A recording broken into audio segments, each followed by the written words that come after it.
Nabibilang sa marangyang angkan si Mateo, mula ni Nuno hanggang sa kanyang henerasyon. Mayaman na talaga ang kanyang pamilya. Kilala ang pamilya nila sa pagiging mahusay sa mga negosyo. Pero bata pa lang, iba na ang hilig ng lalaking si Mateo. Mas gusto niya ang mga bagay na may tuturing niyang adventure. Mga gawain na may kinalaman ang paglalakbay, mga pagtuklas sa kung ano-anong bagay, at higit sa lahat, ang pagsasaliksik sa mga kakaibang nilalang na gaya na lamang ng aswang.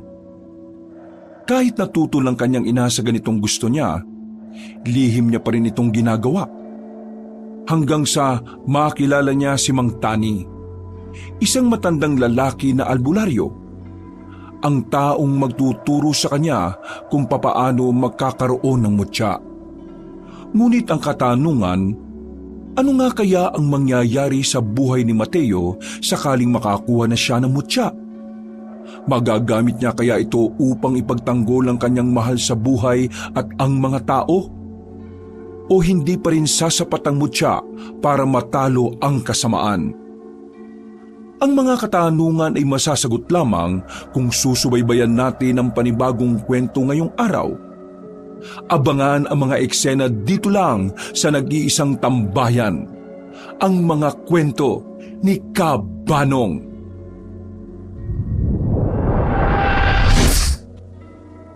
Saan ka na naman galing? Kanina ka pa hinahanap ng mga tao natin, hindi ka mahanap. Tinakasan mo na naman ang seminar.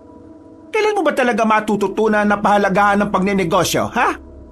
Bakit ba hindi ka man lang nagkaroon ng interest dito kahit na alam mo namang ikaw ang magmamana ng mga negosyong iiwan ko balang araw? Palagi mo nalang pinasasakit ang ulo ko. Mama, ilang beses ko na ba kasing sinabi sa inyo? Hindi pagnenegosyo ang gusto kong gawin sa buhay. May iba akong gusto. Hindi to tungkol sa gusto mo. Tungkol ito sa kung paano natin may tatawid ang yaman natin sa susunod na henerasyon. At sa iyo nakasalalay yon. Bakit ba hindi mo maintindihan yon? Ibig sabihin, wala talaga kayong pakialam kung anong future na gusto ko para sa sarili ko? Anong tingin niyo sa akin? Laruan? Laruan na pwede niyong gamitin kung kailan niyo gusto? Mama, tao ako. May sarili akong buhay. Kaya dapat may sarili akong desisyon kung ano ang mas makabubuti para sa kinabukasan ko. Ang makabubuti sa kinabukasan mo ay ang pagnenegosyo. Nandito ang pera. Sa inyo, oo. Pero sa akin, hindi yan ang makabubuti sa akin. Kasi kahit na kailan, hindi nakakabuti na gawin mo ang isang bagay na labag naman sa kalooban mo. Kaya nga aaralin mo. Kaya nga susubukan mong mahalin. Ilang taon ko nang inaaral at sinusubukang mahalin, Mama. Pero hanggang ngayon, hindi ko pa rin maramdaman na ito ang para sa akin. Mama, hindi mo maaaral kung papaano mamahalin ang isang bagay. Kahit na tao pa man yan, ang pagmamahal ay kusa mong mararamdaman sa isang tao o bagay na nagdudulot ng kaligayahan sa iyo. Huwag niyo akong diktahan kung anong mamahalin ko kasi buhay ko ito. Anong alam mo sa pagmamahal? Ni wala ka pang nobya o pamilya. Eh kayo, anong alam niyo sa pagmamahal? Ganitong pagmamahal ba ang gusto niyong matutunan ko? Ang kalimutan ng mga taong tunay na nagmamahal sa iyo dahil mas mahalaga ang negosyo? Hambibig mo, Mateo! Iniwan niyo sa ere si Papa dahil gusto niyong hawakan ang negosyo ni Lolo. At hanggang ngayon, tuluyan niyo nang kinalimutan si Papa. Kasi mahirap lang siya. At alam niyo kung ano masaklap? Hindi ko man lang kilala ang tatay ko. Kasi bata pa lang ako, pinalayas niyo na siya sa buhay natin. Isang malakas na sampal ang ginawa ni Senyora Abella sa kanya. Natigilan ng binata. Ramdam na ramdam niya ang gigil ng kanyang ina. Wala kang karapatang magsalita sa akin ng ganyan dahil anak lang kita. Wala kang alam sa mga pinagdaanan ko para lang makarating sa ganitong posisyon. Kung nagagalit ka sa akin dahil pinaalis ko ang papa mo, magalit ka hanggat gusto mo. Wala akong panahon sa mga taong mahihina at walang balak umunlad sa buhay. Patabog na umalis ang kanyang ina sa malawak nilang sala. Napapailing na lamang si Mateo. Alam niyang nasagi niya talaga ang ego ng kanyang nanay. Kaya nakakasiguro din siya na pagbabawalan na naman siya nitong makalabas. Makalipas ang 1 oras matapos ang pagtatalo, tumambay na lamang si Mateo sa loob ng kanyang silid. Isinarado niya ng maigi ang pintuan. Ayaw niya kasing may makakita sa kanya kung ano ang pinagkakaabalahan niya sa kwarto niya. Agad niyang binuklat ang mga bagong libro na nabili niya sa lumang library sa sentro. Mga kakaibang nilalang sa lupain ng Pilipinas. Napapatango pa si Mateo matapos basahin ang pamagat ng libro. Nang buksan niya na yun, sinimulan na nitong basahin ang kabuuan. Inabot siya ng 10:00 ng gabi kakabasa dahil makapal ang librong yon. Ang dami niyang natutunan, mga bagay na may kinalaman sa mga kakaibang nilalang na gaya na lamang ng aswang. Noong mga sandaling yon, pakiramdam ni Mateo ay sapat na ang kaalaman niya para simula na matagal na niyang gagawin, ang maging isang manunugis. Kahit na wala pa namang namamata ang aswang sa kanilang lugar, hindi nasira ang pangarap niyang yon. Ayos, kagamitan na lang talaga ang kulang. Naalarma siya na makarinig siya ng sunod-sunod na katok. Mabilis niyang itinago ang libro sa ilalim ng kanyang kama. Agad siyang humiga at nagkunwaring kakagising lamang. Pumasok sa kanyang silid ang alalay ng kanyang ina na si Bekbek, ang lalaking pinagkakatiwalaan ni Senyora Abella. Pero kababata naman din ni Mateo. Pag ka na magkunwaring kagigising lang. Halatang-halata naman sa pagmumukha mo na hindi ka naman natulog eh. Ano ba kasing kailangan mo? Bakit ka nandito? Pinapasabi ni Senyora na maganda ka raw kinabukasan ng gabi. May kailangan kang punta na okasyon. Ikaw ang magiging representative ng pamilya ninyo dahil wala ang mama mo. Marami siyang dapat asikasuhin eh.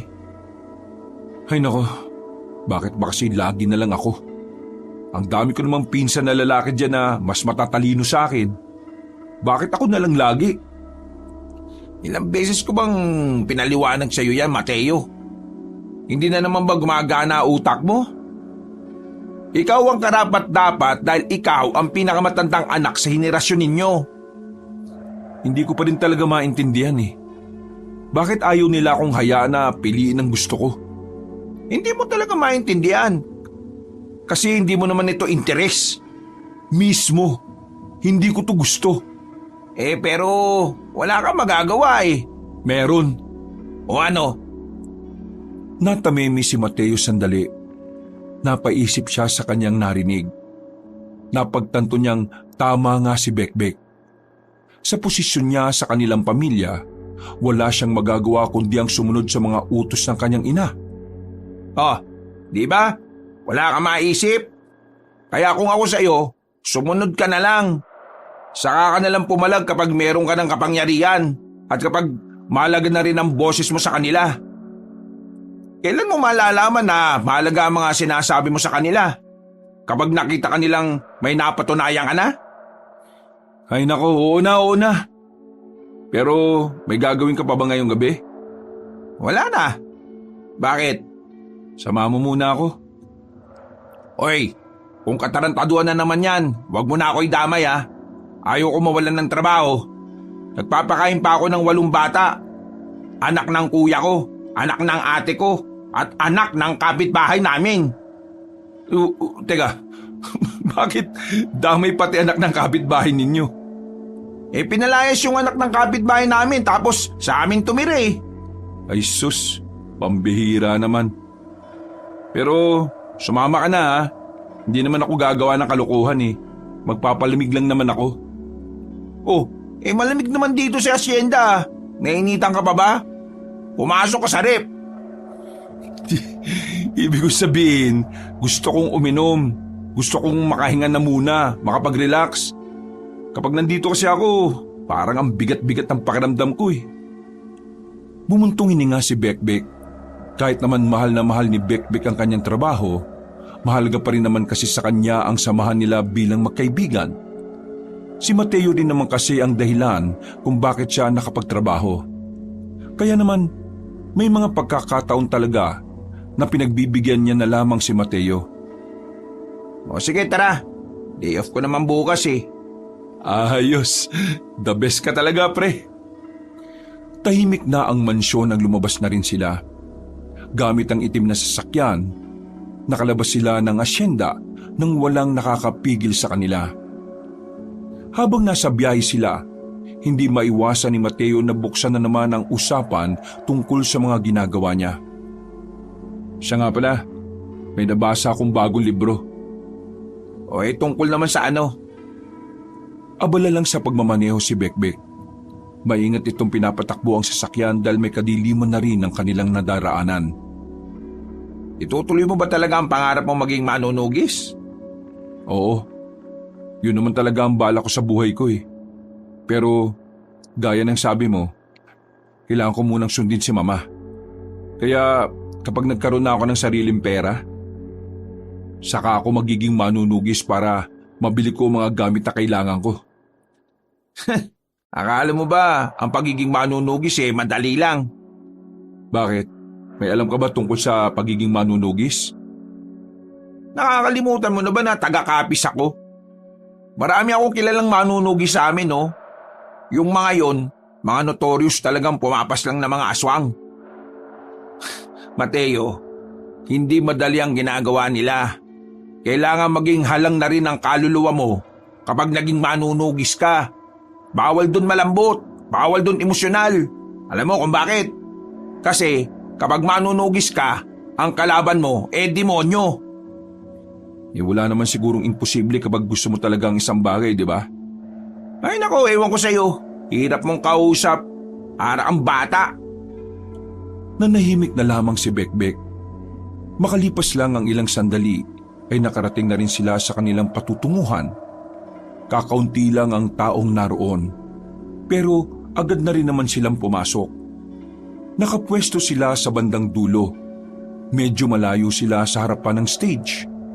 Habang nagiinom na sila, napansin nila ang isang lalaki na halos 5 lamesa lang ang pagitan sa kanila.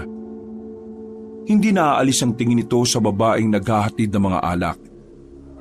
Tingnan mo yun, yung lalaking yun, yun. Itsura pa lang mukhang manyakis na eh. Ano na naman? Anong ano na naman? Baka mamaya, mambastos pa yan. Hindi mo na yung problema, no? Kung nga minsan, huwag mo nga laging inuugnay yung sarili mo sa problema ng ibang tao. Baka mamaya mapasama ka sa ginagawa mo eh. Paano mo natitis na mawala ng pakialam kahit may tutulong ka naman? Simple lang. Iniisip ko ang pamilya ko. Kapag ako namatay, kawawa ang pamilya ko. Kapag ako namatay, hindi naman kawawa pamilya ko eh. Kaya ayos lang. Ay, may tama ka na talaga. Sa pagpapatuloy ng kanilang inuman, napansin na nga nila ang babaeng naghahatid ng alak ay tila sapilitang pinapaupo ng lalaki sa tabi nito. Nag-alala na ang binatang si Mateo. Kaya nang lumabas na ang lalaking yon, hindi na ito nagdalawang isip na kausapin ng babae. Hindi na rin siya pinigilan pa ni Bekbek.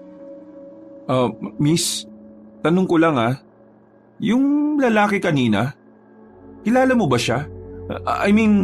Magkakilala ba kayong dalawa? Tila nag-aalinlangang pang sumagot ang babae sa kanya. Para bang hindi nito sigurado kung tama bang magsalita ito tungkol sa lalaki. Huwag kang matakot, miss. Kasi kung hindi ka komportable sa ginagawa niya, pwede mo naman siyang ireklamo eh. Pwede kitang tulungan. Kami ng kasama ko. Hindi siya basta-basta. Kaya hindi ko alam kung tama bang ireklamo ko siya. Anong ibig mong sabihin na hindi siya basta-basta? Ano ba siya? Mayaman ba siya? Mamamatay tao ba siya? Maniniwala ka ba kapag sinabi ko sa'yo, kuya? Maniniwala ako siyempre. Ako nagtatanong eh. Huminga ng malalim ang babaeng yon. Sandali pa itong lumingon-lingon sa paligid. Gumilit pa sila hanggang sa makarating na rin sila malapit sa banyo. Tuwing pupunta siya rito, palagi kong nakikita na nagbabago ang kulay ng mga mata niya. Nagiging kulay pula. Parang mata ng ahas o ng pusa. Basta, nakakatakot. Pakiramdam ko hindi siya tao. Sa sinabing yon ni Mateo ay mas lalong napukaw ang kanyang atensyon. Interes niya kasi ang mga ganong klaseng bagay. Kaya naman hindi na ito nagpatumpik-tumpik pa ng pag-uusisa. Gano'n na siya katagal pumupunta rito? At ilang araw ka na niyang kinukulit? Mag-iisang linggo na rin, kuya. Palagi niya sinasabi na sumama ako sa kanya at ibibigay niya raw sa akin ang buhay na masagana at walang hanggan. Hindi ko alam kung anong tinutukoy niya pero nakakatakot talaga siya. Tuwing kausap mo siya, nakakaramdam ka ba ng pagkahilo? Hindi naman. Wala naman ako nararamdaman maliban na nga lang sa kaba at takot. Hindi ko alam kung anong klaseng tao yon, pero miss, sa oras na bumalik siya dito, subukan mo maglagay ng asin sa bulsa mo. Ha? Oo, sige. Maraming salamat. Bukas, babalikan kita ng ganitong oras din ha. Akong bahala sa lalaking yon. Malalaman din natin kung tao ba talaga yon o hindi. Sandali. Ano bang pangalan mo? Pangalan ko? Tawagin mo na lang ako sa pangalang Mateo. Magda naman ang pangalan ko. Mateo. Maraming salamat Kahit na papaano, pakiramdam ko safe ako dito sa trabaho ko nang dahil sa'yo. Wala yun. Nagkataon din kasi na interest ko yung mga ganitong issue. Sige na, babalikan ko na yung kasama ko. Ngumiti na lamang si Mateo sa babae. Nang balikan niya si Bekbek, tinapik siya nito sa balikat. Nanunukso ang ngiti nito sa kanya. Oh, bakit? Type mo, no? Type? Ha? Ano sila sabi mo? Yung babae. Baliw. Interesado lang ako kasi sa mga sinabi niya. Bakit? Ano ba sinabi niya? Yung lalaki raw kanina. Ilang araw na siyang gustong isama. Tapos, yung mga mata raw nun, nagbabago raw ng kulay. Nagiging kulay pula raw. Totoo ba yung sinasabi mo? O baka gawa-gawa mo na naman yan, ha? Kung ayaw mong maniwala, lapitan mo yung babae at ikaw mismo ang kumumpirma. O kaya, gusto mo tawagin ko na lang Hindi, wag na. Naniniwala na ako. Hindi naman lingid sa kalaman ko na may mga ibang nilalang din naman bukod sa tao Tingin mo pre, anong klaseng nilalang kaya yung lalaki kanina? Aba, hindi ko alam. Pero kung nagiging pula mga mata nun, isa lang ang naiisip ko. Ano? Aswang! Napanganga ang binatang si Mateo sa sinabi ni Bekbek. Dahil dito, mas lalo tuloy naging ganado si Mateo. Mas lalong nabuhay ang kanyang pagnanais na imbestigahan ng lalaking yon. Hanggang umuwi na sila at nasa biyahe, tahimik lamang si Mateo. Walang ibang nasa utak niya kundi ang aswang. Sumakto rin kasi na yun ang isa sa mga nabasa niya sa mga librong meron siya. Mga ilang sandali pa, nakauwi na rin sila sa asyenda. Balisang tumungo si Mateo sa kanyang silid. Kinabukasan ng umaga, bago pa siya bungangaan ng kanyang ina, maaga na siyang umalis. Tumungo siya sa sentro ng bayan para maghanap ng albularyo. Kailangan niya kasing bumili ng pangontra. Ibibigay niya ang pangontrang yon sa dalaga. Nang sa ganon, makaiwas ito sa kapahamakan na maaring dulot ng aswang. Habang abalang palakad-lakad sa kalagitnaan ng maraming tao, isang matandang lalaki ang kanyang nabangga. Munti ka nang matumba ang matandang lalaki. Buti na lang ay nasalo niya ito. Inalalayan niya ito at pareho silang gumilid. Pinaupo niya ang matandang lalaki sa upuan. Naku, pasensya na po talaga Manong ha. Hindi ko po talaga kayo nakita Nagmamadalit, palingon-lingon kasi ako kaya nabangga kita. Naku, pasensya na talaga ha. Teka, nasaktan po ba kayo? May masakit po ba sa inyo? Dadaling ko po kayo sa ospital. Iho, ayos lang naman ako. Hindi naman ako nasaktan. Huwag ka mag-alala. Sigurado po ba kayo? Pumunta na po tayo sa ospital para makasiguro tayo. Hindi na nga. Ayos lang talaga ako. Wala namang nadali sa akin. Pangkaraniwang banggaan lang naman ang nangyari. At saka alam ko, hindi mo naman talaga sinasadya. Sigurado kayo Oo, sigurado ako. Pero ano bang hinahanap mo? Sabihin mo't baka naman matulungan kita. Oh, kasi naghahanap po ako ng albularyo eh. Albularyo baka mo? Opo, meron po ba kayong kilala? Ay siya, sumama ka sa akin. Meron akong kilala. Talaga po? Oo, iho. Ipapakilala kita sa kanya.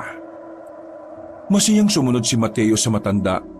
Hindi niya alam kung bakit ganun na lamang ang kanyang tiwala. Magaan din kasi ang pakiramdam niya sa matandang yon. Para bang matagal na niya itong kilala. Kaunting lakad lang, meron silang narating na maliit na bahay. Sa gilid ng bakuran ay maraming tanim na mga gulay. Napangiti si Mateo. Gustong gusto niya kasi ang ganoong lugar. Simple lang ang pamumuhay na meron doon. Pagdungaw sa bintana, mga pananim na agad ang makikita sa umaga. Pasensya ka na at ganito lang ang bahay ko, ah. Akala ko po ba dadalhin niyo po ako sa albularyo? Bakit po tayo nasa bahay ninyo? Ay, ako ang albularyo eh. Ho? Kayo po? Bakit hindi niyo naman po kaagad sinabi? Kasi, hindi ko ito masyadong pinapaalam sa ibang tao. Sa mga nagiging customer ko lang. Halika, pumasok ka. Itinulak na ni Mateo ang gate na yari sa kahoy. Pinaupo siya na matanda sa mahabang katawan ng puno na nakatumba sa gilid. Matanong ko lang, ano ba ang kailangan mo sa albularyo? Kailangan ko po kasi ng pangontra sa aswang para sa isang kaibigan. Pangontra sa aswang? Bakit po? Hindi po ba kayo naniniwalang may aswang? Iho, lahat ng albularyo naniniwalang may aswang. Pero napaisip lang ako, may aswang na naman pala. Na naman? Ibig sabihin, meron ng nauna? Sa'yo ko lang ito ikukwento ha. Pero 10 taon na ang nakalilipas nang may mamataang kaming mga albularyo na aswang sa isang lumang barya. Naninirahan sila roon. Pinaslang na namin ang mga yun eh. Bakit meron pa rin ngayon? Talaga po? Nakapatay na kayo ng aswang? Hindi nga. Iho, kung pamilyar ka sa pagiging manunugis, naging manunugis muna ako bago ako naging albularyo. Ang ginagawa namin paslangin ng mga aswang, ubusin ang angkan nila at pigilan ng mga kasamaan na ginagawa nila noong araw. Kung ganon, talaga matutulungan niyo ako sa problema ko? Malapad ang ngiti ni Mateo. Pakiramdam niya ay para siyang naka-jackpot. Hindi na kasi siya mahihirapan pang makahanap ng taong makikinig sa lahat ng mga nalalaman niya. Marami pa akong nalalaman na hindi ko basta-basta pwedeng sabihin sa iyo. Pero pagtutuunan na lang natin kung ano ang kailangan mo. Anong klaseng pangontra ba ang gusto mo? Kahit na anong pangontra po, basta yung hindi makakalapit ang aswang. Babae po kasi ang pagbibigyan ko niyan eh. Kawawa naman. Kasi meron daw isang aswang ang madalas na nangungulit sa kanya. Isang lalaki na lagi siyang hinikayat na sumama. Sinasabi mo bang laging nakakausap nitong babayang aswang na lalaki? Opo, Manong. Kaya nga kailangan ko ng pangontra para sa kanya. Ay, sige. Bibigyan kita. Pero gusto kong sumama na lang sa'yo para makita ko rin ang sinasabi mong aswang. Sigurado po ba kayo? Oo. Kailangan kong makausap ang aswang na yon. Gusto kong malaman kung siya lang ba talaga ang aswang o merong pag-iba. Oo, sige po. Marami pong salamat ha. Mas maganda ngang may kasamang albularyo para na rin masiligtas. Nababahala rin kasi ako na baka pag-initan din ako ng lalaking aswang na yun eh. Kung marunong nga lang po sana akong makipaglaban sa kanila, di sana kakayanin ko sila mag-isa. Hindi mo sila kakayanin mag-isa, iho. Kung pangkaraniwang tao ka lang, kailangan mo ng kasama. O kaya naman sandata na ibibigay sa iyo ng kalikasan o kaya ng mga hayop. Ang sinasabi niyo po ba mutya? Oo, May alam ka naman pala sa mga ganoong bagay eh. Opo, madalas po kasi ako magbasa ng mga tungkol doon. Sa katunayan, gusto ko nga rin pong maging manunugis eh. Baka naman po pwedeng turuan niyo ako. Ala, gusto mo maging manunugis? Haba, ayos ka rin ala. Bakit naman po? Sa panahon kasi ngayon, bibihira na lang ako makatagpo ng mga taong gustong maging manunugis. Karamihan mga natatakot kapag nalalaman na aswang ang kakalabanin. Ang iba naman, hindi naniniwala at natatawa na lang. Pero, iba ka. Teka, matanong ko nga.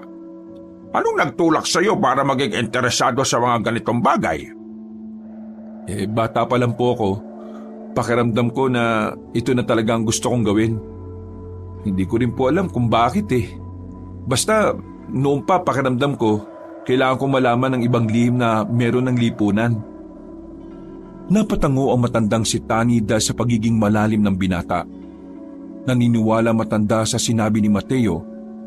Pakiramdam ni Mang Tani, magiging magaling na manunugis ang binata kung ito ay mahahasa. Sigurado ka bang gusto mo maging manunugis? Opo, gustong-gusto ko talagang magligtas ng mga tao. Siya sige. Tutulungan kitang maging manunugis. Pero sa isang kondisyon. Sige po, ano pong kondisyon? Tutulungan mo kung mahuli ang aswang na sinasabi mong nanggugulo sa kaibigan mo. Sige po, gagawin ko po yan. Makakaasa po kayo. Matapos ang kanilang pag-uusap, binigay na rin ni Mang Tani ang 2 kwintas na di umano mabisa itong pangontra para hindi na makalapit ang kahit na anong masamang elemento. Kabilang na nga rito ay ang mga aswang. Dahil maaga pa at hindi pa naman bukas ang bar na pinapasukan ng babaeng si Magda, naisipan niyang umuwi na muna sa kanilang asyenda. Pagpasok pa lamang niya ng mansyon, agad na sinalubong siya ng kanyang ina. Isang malakas na sampal ang kanyang natanggap mula rito. Ari ko naman! Bakit niyo ako sinampal?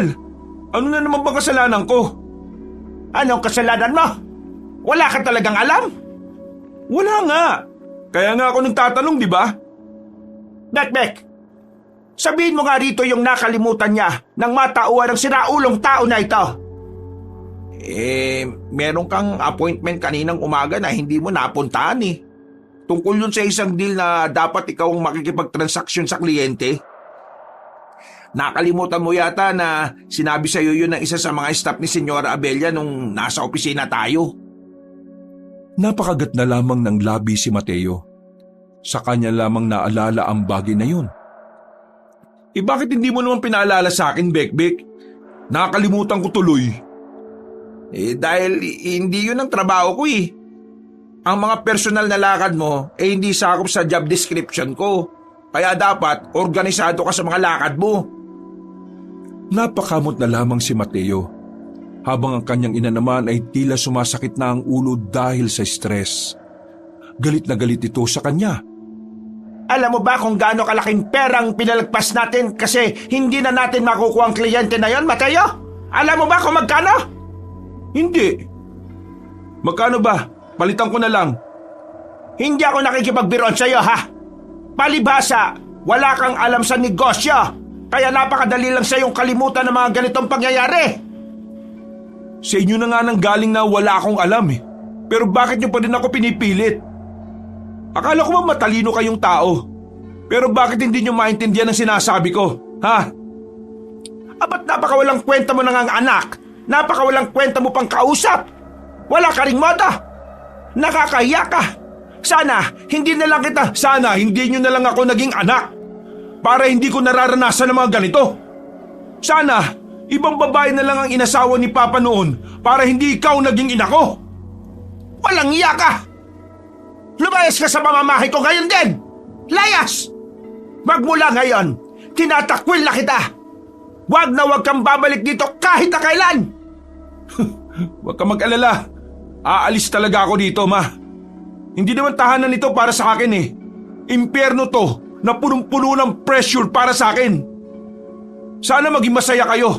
sa lahat ng negosyo nyo. Sana maging mas mayaman ka pa! Hindi na nakapagsalita pa ang senyora. Agad namang lumbas ng bahay si Mateo. Wala siyang nadala na kahit na ano. Hindi na rin niya naisipan pang bumalik. Hinayaan na lamang niya ang kanyang mga gamit. Tanging pamasahe lang ang meron siya.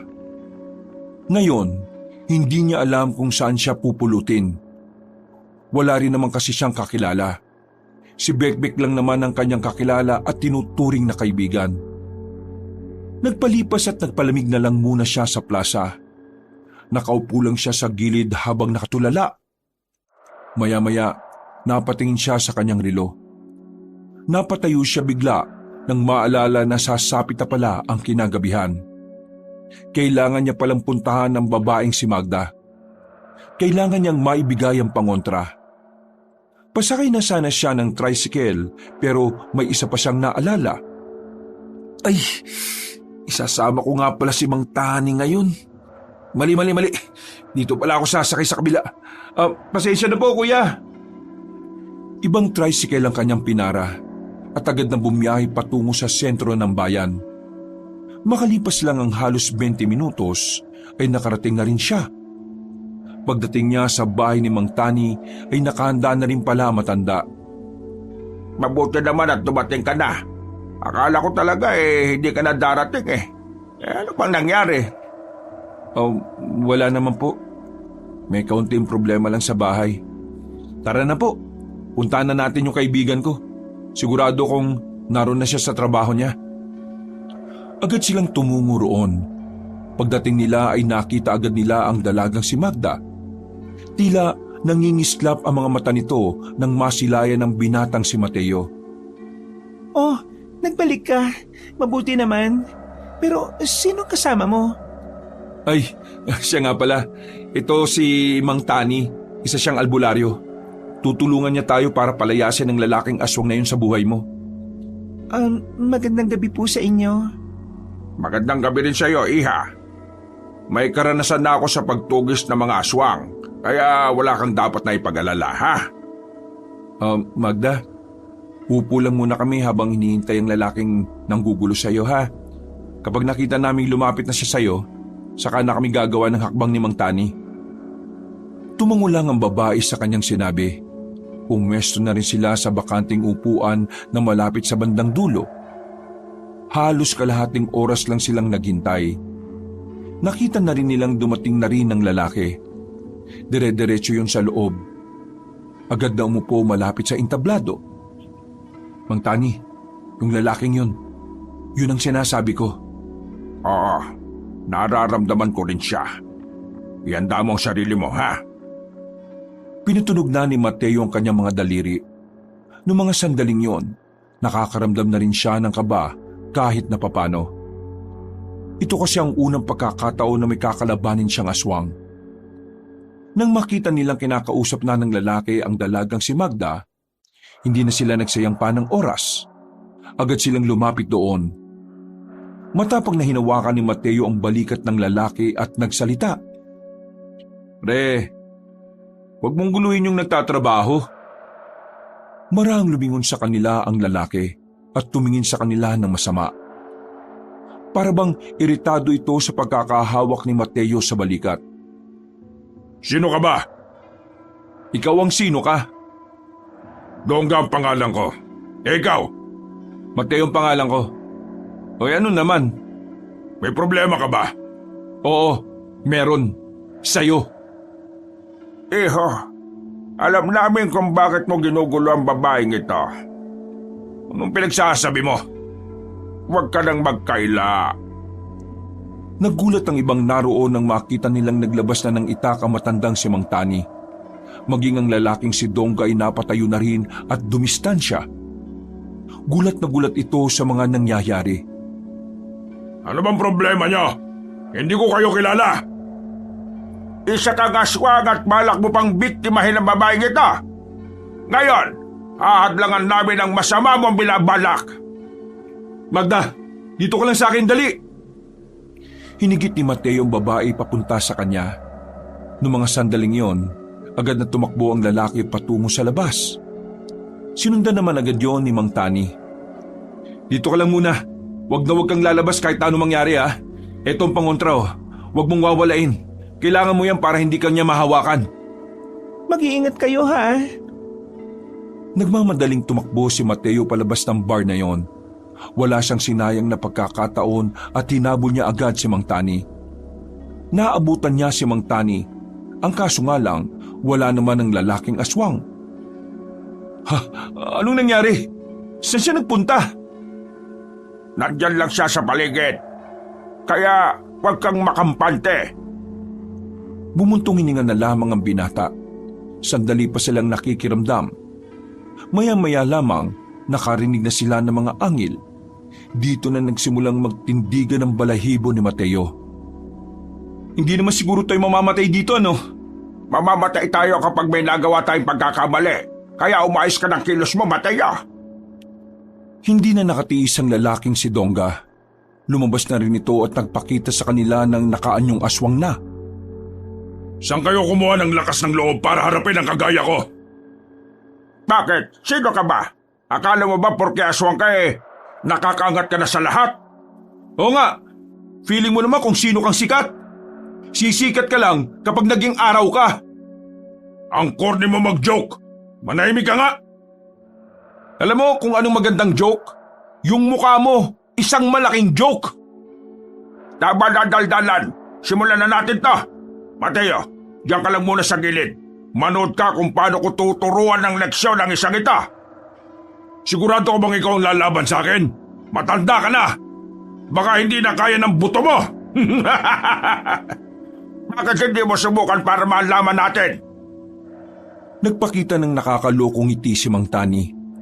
Nakaramdam ng paghanga ang binatang si Mateo dahil hindi man lang niya makitaan ng kahit na kaunting kaba ang matanda. Mga ilang sandali lang, biglang lumusob si Mang Tani. Sa galaw pa lamang ito ay nasundan na ang lalaking aswang na si Donga. Magaling at talaga namang kalkulado ang bawat galaw. Kahit na anong gawin ni Donga ay hindi na ito makatama sa matanda. Aswang ka lang! Mas malakas ka sa akin pero mas marami akong karanasan sa iyo pagdating sa makikipaglaban. Mukhang dati kang manunugis ka na. Hindi ka nga nakakabali. Kaya halika dito. Ikaw naman ang lumusob para malaman natin kung magaling ka nga ba o hindi. Para malaman ko kung sulit ang oras ko para mapaslang ka. Mayayabang talaga ang mga manunugis kahit na kailan. Pero sige, pagbibigyan kita. Humabang kuko ni Donga. Walang pakundang itong lumusob. Pareho itong nakipag-ispadahan kay Mang Tani gamit ang kuko nito. Pero nung mga sandaling yon, hindi man lang nahirapan na matanda. Grabe itong matandang to, sobrang galing. Hindi maiwasan ni Mateo na mapahanga. Ngayon lamang siya nakakita kung papaano makipaglaban ng isang manunugis. Sige, laban! Tinamaan ni Mang Tani sa dibdib ang lalaking si Donga. Dahil dito ay umatras ang lalaking aswang. Nanlalaki ang mga mata at hindi makapaniwala sa nangyari. Habang si Mang Tani naman, kalmado pa rin na parabang walang nangyayaring labanan. Kitang-kita ang pagiging sanay nito. Ngayon, kung ayaw mong mamatay, sasabihin mo sa akin kung nasaan ang iba pa ninyong kasamahan. Anong tingin mo sa akin, tanga? Bakit ko naman sasabihin sa iyo kung alam kong mapapahamak sila? Inutil ka palang matanda ka eh. Kung ganon, wala naman na akong magagawa. Kung ayaw mong ituro, mamatay ka na lang! Muling lumusob ang matandang si Mang Tani. Sa pagkakataong ito, ay nataganan niya si Donga sa kaliwang braso. Pero nagawa pa rin ng aswang na makalundag papunta sa poste. Gumapang yun paakyat doon at nagbuka ng malapad na pakpak. Hindi ba tayo tapos, tanda? Linya ng mga talunan yan, iho. Kung ako sa iyo, ipaabot mo itong mensahe ko sa inyong leader. Pakisabi sa kanya na kapag nalaman namin kung nasan kayo, lalagasin namin kayo ulit, kagaya ng ginawa namin sa inyo noon. Gigil na lumipad palis ang aswang na si Donga. Nang mawala na ito, saka lamang napahawak sa dibdib si Mang Tani. Agad namang lumapit si Mateo at inalalayan itong makaupo sa gilid. Mang Tani, ayos lang po ba kayo? Ano po nararamdaman ninyo? Ayos lang naman ako. Napagod lang ako. Pambira naman. Kapag matanda na talaga, ganito lang ang nangyayari. Kaya Mateo, mukhang kailangan talaga kitang gawin ng isang manunugis. Matapos ang senaryong yon, tumungo na muna sila sa bar para balikan ang babaeng si Magda. Nasiguro nilang nasa maayos na kalagayan naman ng babae, kaya iniwan na rin naman nila yon. Bumalik sila sa bahay ni Mang Tani. Nagpahinga na muna sila roon para pag-usapan ng ilang bagay-bagay. Mang Tani, ano po bang may tutulong ko para labanan ng mga aswang? Gusto kong magkaroon ka ng mutya. Pero magagawa mo lang yon kapag nagawa mong kunin ang mutya sa isa sa mga mababangis na hayop sa kagubatan. Mabangis na hayop? Ano po bang mabangis na hayop ang kailangan kong kalabanin? Kailangan mong kalabanin ng buwayang puyat na matatagpuan sa batis sa gubat ng Morong. Teka, anong sinabi niyo? Buwayang puyat? Teka, paano ko naman malalaman kung ang isang buwaya ay puyat? Tatanungin ko. Seryoso po ba kayo, Mang Tani?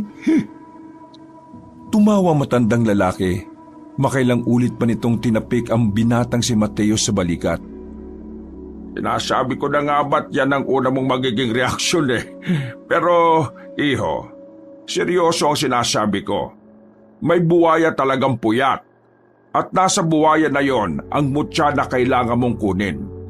Sa bandang noo ng buwaya, merong nakadikit na bato roon, kulay berding bato. Paniniwalang ang bato na yon ay ang namuong dugo ng buwaya. Merong kasing tumusok ng noo niya, tapos yung dugo parang mahiwagang tumigas at nagkulay berde. Pinaniniwalaan naman ng mga albularyo na ang batong yon ay malakas na mutya. Hindi ba parang alamat lang yan? Nakita niyo na ba yon? Sasabihin ko ba ito sa iyo kung hindi ko pa nakikita? Bakit hindi niyo kinuha yung mutya na yon? Dahil lahat naman kami noon ay may kanya-kanya ng mutya. At ngayong matatanda na kami, wala na ni isa sa amin ang may kakayahang kunin yon. Kaya naman, ikaw ang unang pumasok sa isip ko. Paano ko makukuha yung mutya na yun, Mang Tani? Baka mamaya dyan palang patay na ako. Hindi ito magiging madali. Kaya kailangan mo talaga magsanay bago ka sumabak doon. Ito lang ang tatandaan mo. Tumitigil ang buwaya kapag tinatawag mo ang pangalan niya. Borong ang pangalan niya. Pero epektibo lang ito ng 2 beses. Sa pangatlong tawag mo sa kanya, hindi na siya hihinto. Maiirita na siya sa'yo. Hanip na buwaya. Marunong mairita. Mateo, ikaw lang ang nakikita kong kakayaning talunin ng mga aswang. Matanda na ako eh. Hindi na ako makakatagal sa labanan. Kaya tatanungin kita.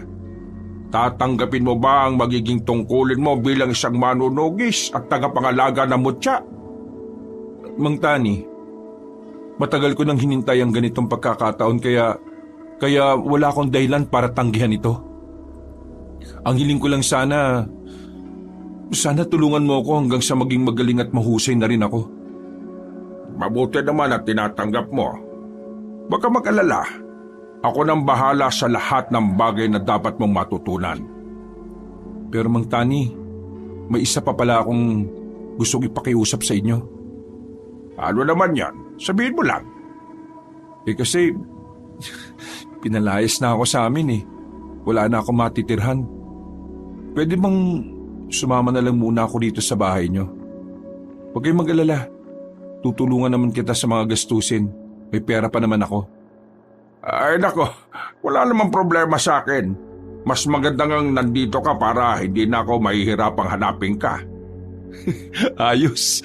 Maraming salamat po. Alam nyo, wala kasi akong tatay eh. Pwede bang tawagin ko na lang kayong tatay? Ha? Sigurado ka ba? Hindi ka ba ilang? Hindi po. Matagal ko na rin kasing gusto magkaroon ng ama eh. Ang kaso, mula pagkabata ko, Hindi ko naman siya nakita. Parang pareho lang din naman pala tayo. Hindi ko na rin kasi nakita ang anak ko noon pa. Iniisip ko nga, ano nga kayang ginagawa niya ngayon?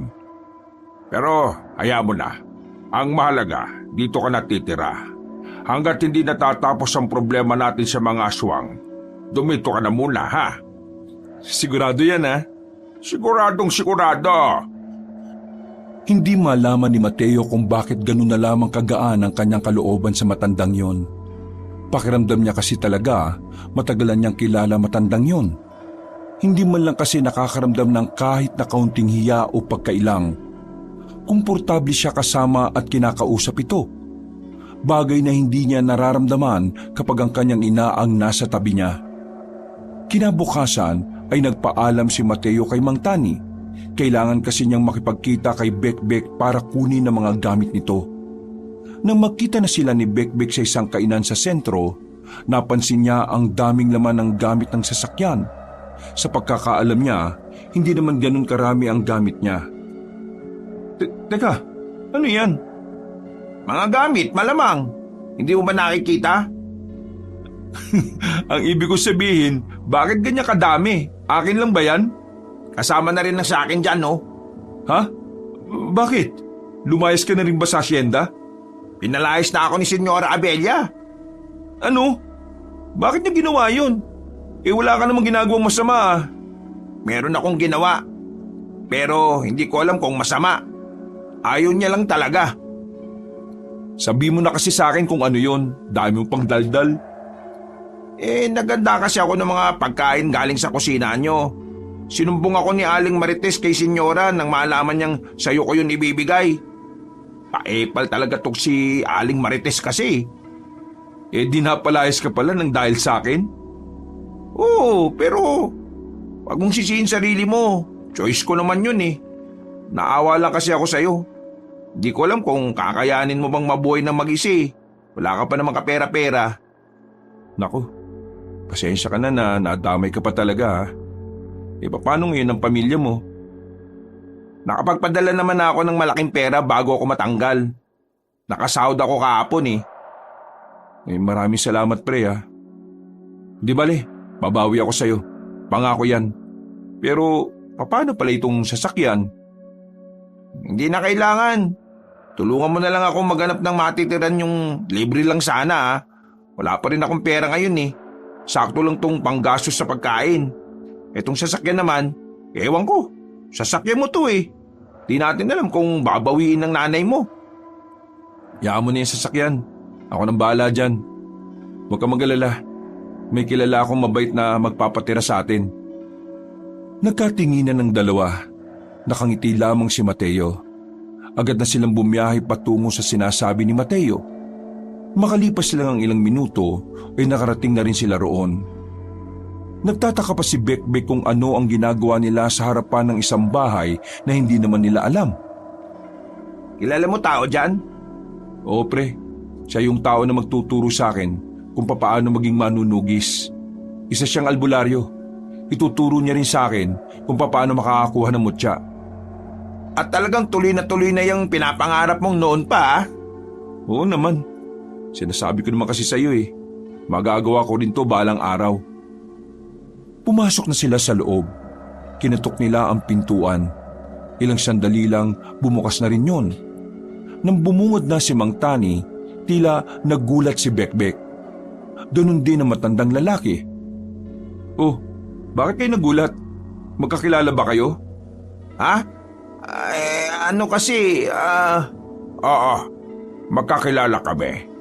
Pero hindi sobrang magkakilala. Nakita ko lang siya ilang beses sa sentro. Tinulungan niya ako na magbuhat ng kung ano-ano. Akala ko naman kung ano eh. Pre, si Mang Tani nga pala. Siya yung albularyo na sinasabi ko sa'yo. Mang Tani, kakapalan ko na po sana ang mukha ko. Baka pwedeng dito na rin muna siya tumira sa bahay niyo. Pinalayas na rin kasi siya ng nanay ko eh. Kaibigan ko po siya mula pagkabata. Ha? Dito? Dito sa titira? Oo po sana, kung ayos lang naman po sa inyo. Pero kung hindi naman po ayos lang din naman po. Hindi. Ayos lang naman sa akin. Ay sige, dito ka na rin muna. Mas maganda kasing may katulong si Mateo sa gagawin niyang misyon. Halika kayo, pumasok kayo. Papasok na lang po muna namin yung mga gamit namin. Hindi naman po karamihan, puro damit lang naman po. O siya, sige, tulungan ko na kayo. Ay, hindi na po. Kami na pong bahala. Nakakaya na po Mabilis na kinuha ni Mateo at Bekbek ang gamit sa sasakyan. Mga ilang sandali lang ay magkakaharap na rin sila sa loob ng bahay. Lahat ng mga hindi na ikwento ni Mateo sa kaibigan ay agad din naman itong sinabi. Medyo nawiwindang si Bekbek dahil hindi nito inakala na sobrang dami na nang nangyari kahit saglit lang din silang hindi nagkita.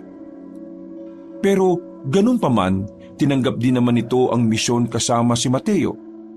Naliwanagan na rin ito sa mga nangyayari. At ngayon, desidido na rin itong labanan ng mga aswang basta kasama si Mateo. Grabe, ang dami mo na palang ganap, no? Pero mas grabe itong si Mang Tani. Biruin mong kinaya niyang kalabanin yung aswang na yon. Saka ka na mamangha, dahil ngayong araw, sasamahan mo na ako. Agad-agad? Oo, mas maganda kasing may liwanag pa kapag hinanap natin yung buhayang puyat. Seryoso ba sa buhayang puyat? Paano mo naman malalaman kung puyat o may sapat na tulog ang buhaya? Ang palatandaan na puyat ng buwayang yon ay ang mismong bato na nasa noon niya. Dahil kasi sa banta na merong kumuha nun sa kanya noon, hindi na siya laging natutulog. Ibig sabihin, puyat siya. Ay, pambihira. Akala ko naman mahihirapan pa kami kung papaano aalamin Maganda na kayo. Mas mainam kung ngayon na kayo kumilos. Bago mag-alas 3 ng hapon, umalis na rin ang magkaibigang Mateo at Bekbek. Daladala ni Mateo ang itak na bigay sa kanya ni Mang Tani. Si Bekbek naman ay daladala pa rin ang baril na lagi niyang sinusukbit sa kanyang tagiliran. Hindi naman kalayuan ang bundok ng Borong sa kanilang lugar. Kaunting paandar lang ng sasakyan ay nakarating na rin sila sa paanan ng bundok na yon. Alam mo ba kung saan natin nahanapin yung buhayang puyat? Yang sabi sa akin ni Mang Tani, sa may batis daw Isa lang naman daw ang batis sa bundok nitong Murong. Kaya madali naman nating mahahanap yon. May liwanag pa naman. Sigurado ka dyan, ha? Baka naman abutin pa tayo ng gabi niyan. Hindi yan. Pinagpatuloy ng dalawa ang kanilang paglalakad. Kung saan-saan sila sumuot para hanapin ang sinasabing batis. Malapit na magdilim nang marating na rin nila ang batis. Sa wakas, narito na rin tayo. Pambira, 2 oras yata tayo naghahanap Oh, nasaan yung buhayang puyat? Diyos ko, baka natulog na. Nandyan lang yan. Hanapin lang natin. Sinuri nila ng maigi ang batis. Kinakabahan ng dalawa noong mga sandaling yon. Kahit na may mga sandata sila, hindi nila alam kung gaano kabangis ang buhayang yon. Maya-maya pa, nakarinig na sila ng mga kaluskos. Nagtago na muna sila sa gilid. Nandyan na ba? Uy, nandyan na ba? Bakit ako tinatanong mo? Sinong tatanungin ko? Yung buhayang puyat. Nanahimik lamang sila. Pero ang hindi nila inaasahan, nasa likod na pala nila ang naririnig nilang kaluskos. Nang humarap sila roon, nanlalaki ang kanilang mga mata nang masilayan sa kanilang harapan ang malaking buwaya. Muntikan na silang malapa nito. Mabuti na lamang ay agad silang nakaalis. Lintik na yan! Nagmamadali silang umakyat sa taas ng puno. Ang buwaya naman ay gumapang na rin paalis na parang walang nangyari. Pwede ba natin patayin yan? Oo, kung hindi natin yung papatayin, wala tayong tsansa makuha ang nasa noo niya. Sabi rin ni Mang Tani, parang aswang din daw yan Kumakain din talaga ng tao. Oy sige, babariling ko na. Sandali! Agad na bumaba ang binatang si Bekbek. Pinagbababaril nito ang buwaya na sana ay papaalis na. Dahil sa kanyang ginawa, naggalit ang buwaya at saka ito bumalik. Gumapang ito ng mabilis. Nang makita ni Bekbek na hindi tumatalab ang kanyang baril, natataranta itong muling umakyat sa puno. Galit na galit ang buwaya. Binangga-bangga ng buwaya ang puno na kinalalagyan nila. Putik! Malalaglag tayo! Kumapit sila ng maigpit sa mga sanga. Napapansin ni Mateo na hindi magtatagal ay malalaglag na sila roon. Kaya naman naisipan na rin niyang bumaba. Inagaw niya ang atensyon ng malaking buwaya. Nang siya naman ang aatakihin nito, tumalon siya para hindi siya nito malapa. Agad niyang tinaga ang buwaya. Tinamaan ang buwaya sa katawan. Dahil sa nangyari ay muling bumaba si Bekbek. Pinagbababaril niya ang buwaya. Pero sa kanya na naman natuon ang atensyon ng buwaya. Dali-daling gumapang ang buwaya. Babarilin pa sana ni Bekbek ang hayop na yon pero naubusan na siya ng bala. Umatras-atras na lang siya hanggang sa madikit na siya sa malaking puno. Aktong lalapit na sa kanyang malaking buwaya pero lakas loob na tumakbo si Mateo. Sumampa siya sa ibabaw ng buwaya at sapilitan niyang kinuha ang nasa noon nito. Buong puwersa niyang hinugot yon. Nang makuha na niya ang mutya, bigla na lamang humiyaw ng malakas ang buwaya. Nang hina ito, parabang nahihilo at saka tumungo na lang sa tubig. Oh, yan na ba yun? Oo, ito na nga yun. O ano pang gagawin natin ngayon? Gagana na ba yan? Hindi ko alam eh. Ang mabuti pa, umuwi na lang tayo. Puntahan natin si Mang Tani at ipaalam natin sa kanya to. Wala silang sinayang na pagkakataon. Agad na silang umalis sa bundok ng Murong. Gabi na nang makabalik na sila sa bahay ni Mang Tani. Pero nasa labas pa lamang sila, nakakutob na sila ng masama. Biglang kinabahan ng binatang si Mateo sa hindi niya malamang dahilan. Nakita nilang nakabukas ang pinto ng bahay kaya agad silang pumasok. Nanlalaki ang mga mata ni Mateo nang maabutang nakabulagta si Mang Tani sa sahig.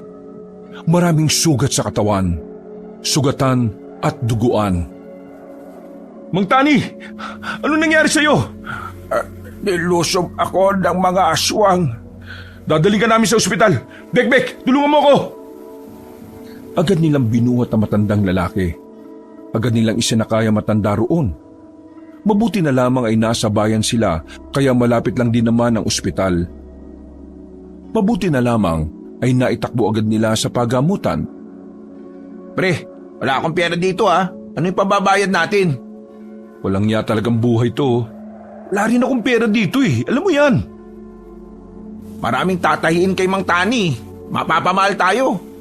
Sinabi ko, gawin na nila kaya kapag natapos na, kailangan natin agad magbayad. Pero tingin ko pre, kailangan mong lumapit sa mama mo. Ha? Itinakwil lang ako ng taong yun eh. Pre naman, wala ka ng ibang malalapitan. Ay nako, gagawa na lang ako ng ibang paraan. Anong paraan? Sige nga. Basta! Anong basta? Mapapagastos tayo ngayon. Akala mo siguro kapag natapos ng operahan si Mang Tani, okay na? Ang daming bibiling gamot niyan. Tingin mo tatanggapin pa ako ni Mama? Kailangan mong subukan, pre. Hindi. Susubukan ko na lang na humiram ng pera sa tiyahin ko. Hindi na ako lalapit sa nanay ko kahit na kailan. Mula nang itakwil niya ako, wala na akong dahilan para maging anak niya. Pambira ka naman, pre, oh. Mas pipiliin mo pa yung pride mo kaysa sa tatay mo?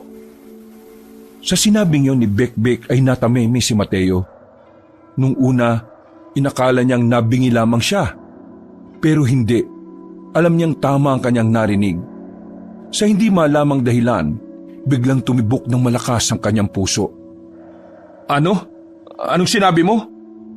Lintik na bunga nga to, nadulas patuloy ako eh. Huwag kang bumulong-bulong dyan. Anong sinabi mo? Tatay ko si Mang Tani? Oo na. Sige na, aminin ko na. Oo, tatay mo si Mang Tani. Kaya nung unang kita pa lang namin, nagulat na ako. Nakita ko lang noon si Mang Tani na kausap ni Senyore eh. Narinig ko na siya ang ama mo. Pero ngayon ko lang nalaman na si Mang Tani pala siya. Wala akong intensyon na itago to sa'yo. bakit hindi mo kagad sinabi sa akin? Nakiusap sa akin si Mang Tani na wag na munang sabihin sa'yo hanggat hindi pa natatapos ang misyon. Huminga na lamang ng malalim ang binatang si Mateo. Hindi siya makapaniwala na ang taong kailan niya lamang nakilala ay kanya palang ama. Natatawa na lamang si Mateo dahil sa pagiging mapaglaro ng tadhana. Buwang ka ba? Nakakatawa. Wala. Natatawa lang ako kasi kaya pala ang gaan-gaan ang pakiramdam ko sa kanya simula pa nung una. Kasi nga tatay mo siya. Tingnan mo oh. Kaya pala pareho kayo ng interes. Sige na, samahan mo ko. Pupunta ako sa asyenda. Ay nako, akala ko magmamatigas ka pa rin eh. Kakapalan ko na ang mukha ko. Walang sinayang na pagkakataon ng binatang si Mateo. Handa na siyang lunukin ng kanyang pride para lang magawa ng paraan ng mga pangangailangan ni Mang Tani. Mabilis lang naman ang naging biyahe nila. Pero pagdating nila sa gate ng asyenda, hindi na sila pinapasok. Kahit na nung gawin ni Mateo, ayaw na siyang pakinggan ng mga nagbabantay roon. Itinuring na siyang ibang tao ng kanyang ina. Sa katunayan, isa na siya sa mga taong kasama sa listahan sa hindi maaaring tumapak sa mansyon.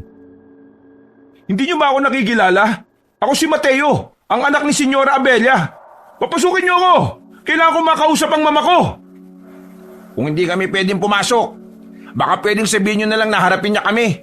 Tungkol sa ama ni Mateo ang kailangan nilang pag-usapan. Nagkatinginan ng 4 na gwardya sa gate. Umalis ang isang gwardya kaya naman napanatag na ang kalooban ng magkaibigan. Makalipas lang ang ilang sandali, pinapasok na rin sila. Inambahan pa ni Mateo ang isang gwardya na nag-aangas sa kanya. Pagpasok nila ng mansyon, nakaabang na ang matandang babae na si Abelia. Nandito ako para kay Papa. Alam ko na kung sino siya. Mukhang hindi na ikinagulat ni Senyora Abelia ang sinabing yun ni Mateo. Pero mababakas pa din ang pagiging tensyonado sa mukha ng matanda. Alam kong pagtatawanan niyo ako dahil nandito ako ngayon sa harapan ninyo. Pero wala na akong pakialam kung ano man ang sasabihin niyo sa akin. Nasa ospital si tatay. Inatake siya ng maraming aswang at sobrang dami niyang sugat. Kailangan ko ng malaking halaga para malagay siya sa magandang sitwasyon. Kung talagang pamilya pa rin ang tingin niyo sa akin, tulungan niyo ako sa mga gastusin sa kanya. Bigyan mo ako ng magandang dahilan kung bakit ko tutulungan ng isang taong matagal nang walang koneksyon sa akin. Seryoso ba kayo sa sinasabi ninyo? Ama yun na nag-iisa niyong anak. Wala man lang ba kayo kahit kaunting awa sa tao? Inalisan niyo na nga siya ng karapatan na maging ama sa akin. Ngayon, ipagkakait niyo pa ang tulong na para sa kanya? Ganyan naman talaga kasama ugali niyo nang dahil lang sa pera? Bago ka magsalita, sana tinanong mo muna ang side ko para malaman mo ang buong kwento. Hindi yung kung ano na lang ang narinig mo, yun na lang ang pagbabasihan mo. Alam mo ba kung bakit ko siya pinalaya sa mansyon? Kasi mas pinili niya pa ang iba kaysa sa ating dalawa. Buntis ako sa iyo noon pero wala siyang ginawa kundi ang makipagpatayan sa mga lintik na aswang na yan. Habang ako, nagpapatakbo ko ng negosyo natin. Pero ang ama mo, wala. Hindi niya ako tinulungan. Ilang beses akong nagmakaawa sa kanya. Pero ano, mas inuna niya ang iba kasi may mga aswang. Mas inuna niya ang pagiging albularyo niya kaysa maging ama sa iyo at maging asawa sa akin. Ngayon, sabihin mo nga sa akin kung wala ba akong karapatan na magalit sa ginawa niya? Wala ba akong karapatan na magtanim ng sama ng loob? Hindi na nakapagsalita si Mateo sa mga sandaling ito. Nang malaman niya ang kwento ng kanyang ina, tila ba may kurot sa puso siyang nararamdaman. Wala naman siyang galit kay Mang Tani dahil alam niyang bilang isang albularyo, mas pipiliin talaga nito ang mas nakararaming buhay. Pero sa kabilang banda, hindi niya maiwasang hindi magtampo. Dahil naaawa rin naman siya sa pinagdaanan ng kanyang ina. Ngayon, mas naiintindihan na ni Mateo kung bakit gano'n na lamang kahigpit ang kanyang nanay sa negosyo. Kung bakit ayaw nitong makilala niya pa ang kanyang ama. Umalis ka na dahil wala kang mapapala sa akin kahit na kailan. Walang puwang sa puso ko ang mga taong una na akong binaliwala. Kung papanik ka sa kanya, wala akong pakialam. Pero itong tatandaan mo, lahat ng meron tayo ngayon dahil yun sa pagtsatsaga kong mag-isa habang pinapalaki kitang matapang at matatag. Kung hindi mo gusto ang pagiging ina ko, malaya kang umalis. Napapailing na lamang si Mateo sa kanyang mga narinig. Ayaw na lang din niyang masakta ng damdamin ng kanyang ina. Habang nasa biyahe na sila, napapakamot na lamang ng ulo si Bekbek. Hindi kasi nito inakalang ganoon ang mangyayari. Iniisip kasi nitong haharap si Mateo ng may pagpapakumbaba. Pero nakipagpataasan pa ito ng pride. Tambira ka naman pre oh. Bakit ba kasi ganun ang mga sinabi mo? Ang goal natin ay mapaamo ang mama mo para mabayaran niya lahat ng kailangang bayaran. Ang ginawa mo, inudyukan mo pang magalit eh. Wala na tayong magagawa. Nangyari na eh. Alam mo, isa sa mga kinaiinisan sa'yo ni Senyora, yang ugali mo. Na kapag may gusto kang sabihin, sasabihin mo. Kahit hindi mo pinag-iisipan. Tapos, kapag nakagawa ka ng mali, gusto mong kalimutan na lang kagad. Pre, hindi ganun maglaro ang buhay. Kung hindi ka nag-iingat, maraming mawawala sa'yo. Hindi lahat ng tao kayang tanggapin ang mga sinasabi mo. Hindi lahat madaling pahupain at palampasin. Kaya sana naman minsan lang mag-isip ka ng matino. Kasi, uy, gagi, sino yun? Biglang napatapak ng preno ang binatang si Bekbek nang meron silang masagasaan. Gulat na gulat silang dalawa. Sandali pa silang nanatili sa loob sa sobrang pagkabigla. Daldal ka kasi ng daldal eh. Hindi ka nakatingin sa dinaraanan natin. Ikaw kasi, kung sana maayos sa pananalita mo kanina, di sana masaya tayo ngayon at nakapokus ako sa dinaraanan natin. Kasalanan ko pa ngayon. Ikaw nagmamaneho dyan. Bago pa humaba ang kanilang pagtatalo, bumaba na rin silang dalawa para puntahan ang kanilang nabangga. Pero laking pagtataka nila nang makitang wala namang tao roon. Oh, nasan? Sigurado ka bang may nabangga tayo? Oo, may nabangga tayo, sigurado ko. May preno ba ako kung wala? Nasaan nga? Wala nga oh. May dugo yung bumper ko oh, tingnan mo. Nang makita ni Mateo na may kaunting bakas ng dugo ang harapan ng sasakyan, dito na sila kinabahan. Mga ilang sandali lang, bigla na lang lumabas ang isang aswang sa kung saan. Tinulak ni Mateo si Bekbek palayo at siya ang nakalmot ng nilalang. Akala ni Mateo ay mamamatay na siya dahil sa haba ng kuko ng aswang. Pero namangha siya nang wala namang nangyari. Tumigas kasi ang balat niya na parang gaya ng sa buwaya. Naramdaman na lamang niya na gumagana ng mutya ng buwayang puyat na nasa masikip niyang bulsa. Ang mutya! Ang mutya! Gumagana na!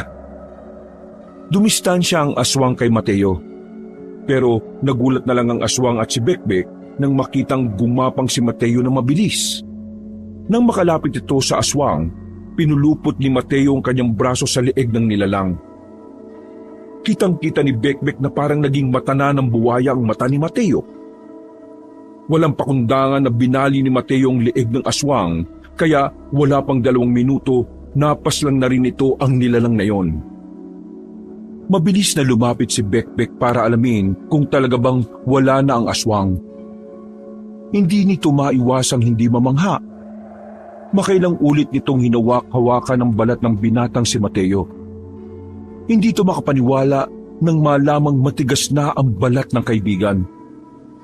Ito na ba yung kapangyarihan ng mutya, pre? Totoo ba to? Kahit ako, hindi rin ako makapaniwala eh. Bigla na lang naging ganitong katawan ko. Kung may ganito ka palang kakayahan dahil sa mutyang yan, sigurado kong matatalo mo na yung sinasabi niyong aswang na nakatakas. Sana nga matalo ko. Para naman matapos na rin ang lahat ng to. At masimulan ko na ring ayusin ang pamilya namin. Pero ang problema nga natin ngayon, pera. Paala na. Ang mahalaga ngayon mabalikan na natin si Mang Tani, si tatay. Nasasabik na akong ipaalam sa kanya na nagagamit ko na itong mutya. At saka, Uy, ano yun? muli na naman silang naalarma nang marinig ang malalakas na sigawan ng mga kalalakihan sa gubat. Ilang sandali lang, nakita na lamang nila ang ilang mga ngaso na may dalang malaking gasera. Sugatan ng ilan sa kanila. Habang hila-hila naman nila ang kasamang wala ng malay. Mga aswang, meron pa. Lintik na buhay to oh. O sige, dito ka lang. Huwag mo sabihin harapin mo mag-isa mga yun. O bakit, sasama ka ba? Ano magagawa ko ron? Eh di ako mag-isa. Hindi na nagsayang ang binata ng oras. Mabilis itong tumakbo papasok ng kagubatan. Pagdating niya, nakita niya ang isang mga ngaso na gumagapang na. Duguan ang mga paa nito habang nasa harapan ang isang aswang. Teka, nakikita ko pa rin to. Namamanghaman sa kanyang kakayahan, mas pinagtuunan na niya ng pansin ng lalaking sugatan. Tinulungan niya itong makatayo at iginilid niya. Ayon sa lalaki, hindi nag-iisa ang aswang na yon. Meron itong mga kasama na kumuha na sa iba pang mga mangangaso. Kaya naman, agad na nagsarado ang kamao ni Mateo. Wala siyang alam sa pakikipaglaban, pero ang mutya na mismo ang gumagabay sa kanya kung ano ang dapat na gawin. Kumalma ka lang dyan sa gilid. Saglit lang to. Hinanda na ni Mateo ang kanyang sarili. Mga ilang sandali lang ay siya na mismo ang kusang lumapit sa aswang. Nagkaroon sila ng palitan ng suntok. Kinakalmot pa siya ng nilalang pero walang talab sa balat niya. Nang makakuha ng tiyempo, hinawakan niya ang leeg nito. Hinigpitan niya ang pagkakasakal at saka sinuntok ng malakas sa sikmura. Pero hindi agad namatay ang aswang. Mas matibay ito kumpara sa una niyang nakalaban. Nagawa pa siya nitong suntukin sa muka pero wala pa ring ubra sa kanya. Kumakapal ang balat niya kapag nakakaramdam ng panganib. Kaya naman, walang nagawa ang aswang kahit na anong suntok at kalmot niya. Nasa aktong aatras na lang sana ito pero hinawakan ito ni Mateo sa kamay. Hinila niya pabalik at saka binalian ng braso. Nang kakagating pa siya nito, dinampot ni Mateo ang sanga ng puno at saka itinarak sa bumbuna ng aswang. Pagkatapos noon, nilapitan niya ang lalaki. O ano, kaya mo bang maglakad? Umalis ka na. Paglabas mo dito, may lalaki nasa sasakyan. Sabihin mo isasabay ka na sa pagpunta namin sa ospital. Susuyurin ko lang saglit itong area para malaman kung may aswang pa. Hindi na nag-atubili pa ang lalaki. Nagmamadali itong naglakad kahit na paika-ika. Samantalang si Mateo, nilibot niya pa ang buong paligid. Ang kaso nga lang, wala na siyang nakita pang aswang. Hindi na rin niya nabawi ang mga mangangaso na kinuha ng mga yon. Ganun pa man, bumalik na lang din siya sa sasakyan. Ibinyahin na nila ang lalaking sugatan, tutal sa ospital din naman ang punta nila. Pagdating nila, ay kaagad nilang pinasikaso ang lalaking yon. Napapakamot na lamang si Bekbek sa ulo. Bira ka naman. Alam mo namang wala tayong pera, dinala mo pa rito. Saan mo gustong dalhin? Sa morgue kaagad? Inatid na lang sana natin sa kanila. Hindi naman life and death ang kalagayan yan eh. Huwag ka mag-alala. Sinabihan ko naman sa loob na sagot niya sarili niyang bill. Tara na, punta na natin si tatay. Tinungo na lamang nila ang silid ng matandang si Tani. Gising na ito nang pumasok sila. Nakangiti na parabang walang mga sugat na iniinda. Umupo si Mateo sa gilid. Bumuntong hininga ang binata. Hindi na siya nagdalawang isip na buksan ang usapan. Agad namang lumabas si Bekbek para hayaang makapag-usap ang mag-ama. Tay, kanina may nakalaban akong aswang. Nagamit ko na kagad ang mutya na nakakuha ko pa lang din. Ang lakas ng mutya na to. Natalo ko yung 2 aswang. May naligtas pa akong buhay. Kahit na wala akong kaalam-alam sa pakikipaglaban sa mga nilalang na gano'n ha. Dahil sa mutya na ito, nagkaroon ako ng talino't lakas. Kakaiba. Astig. Mabuti naman at nakuha mo na yan at nagamit mo na rin. Yan ang magiging sandalan mo kapag nakipaglabang ka sa mga kampo na kadiliman. Pero hindi po yun ang gusto kong pag-usapan natin ngayon. Eh bakit? May iba ka pa bang gustong sabihin? Alam ko na po ang totoo, Tay. Sinabi na sa akin ni Bekbek na nakausap ko na rin si Mama tungkol sa'yo. Tay, bakit hindi mo sinabi sa akin nung unang beses na nalaman mo kay Bekbek na ako pala ang anak niyo? Hiya ako eh. Siguro, nasabi na sa iyo ng mama mo ang dahilan kung bakit niya ako pinalayas. At kung bakit pinili ko na lang na lumayo.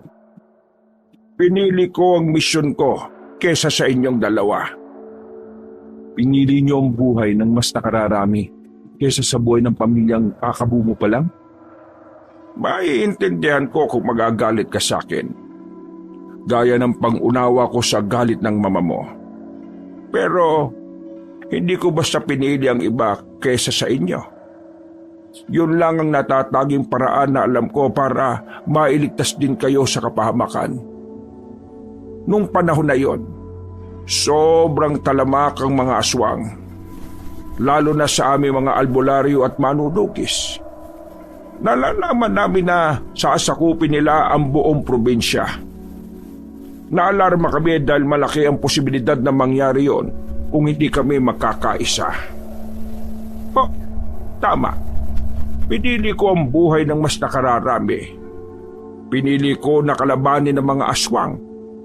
Dahil kung hindi ako tutulong para pigilan sila, sa huli, pamilya ko rin ang mapapahamak.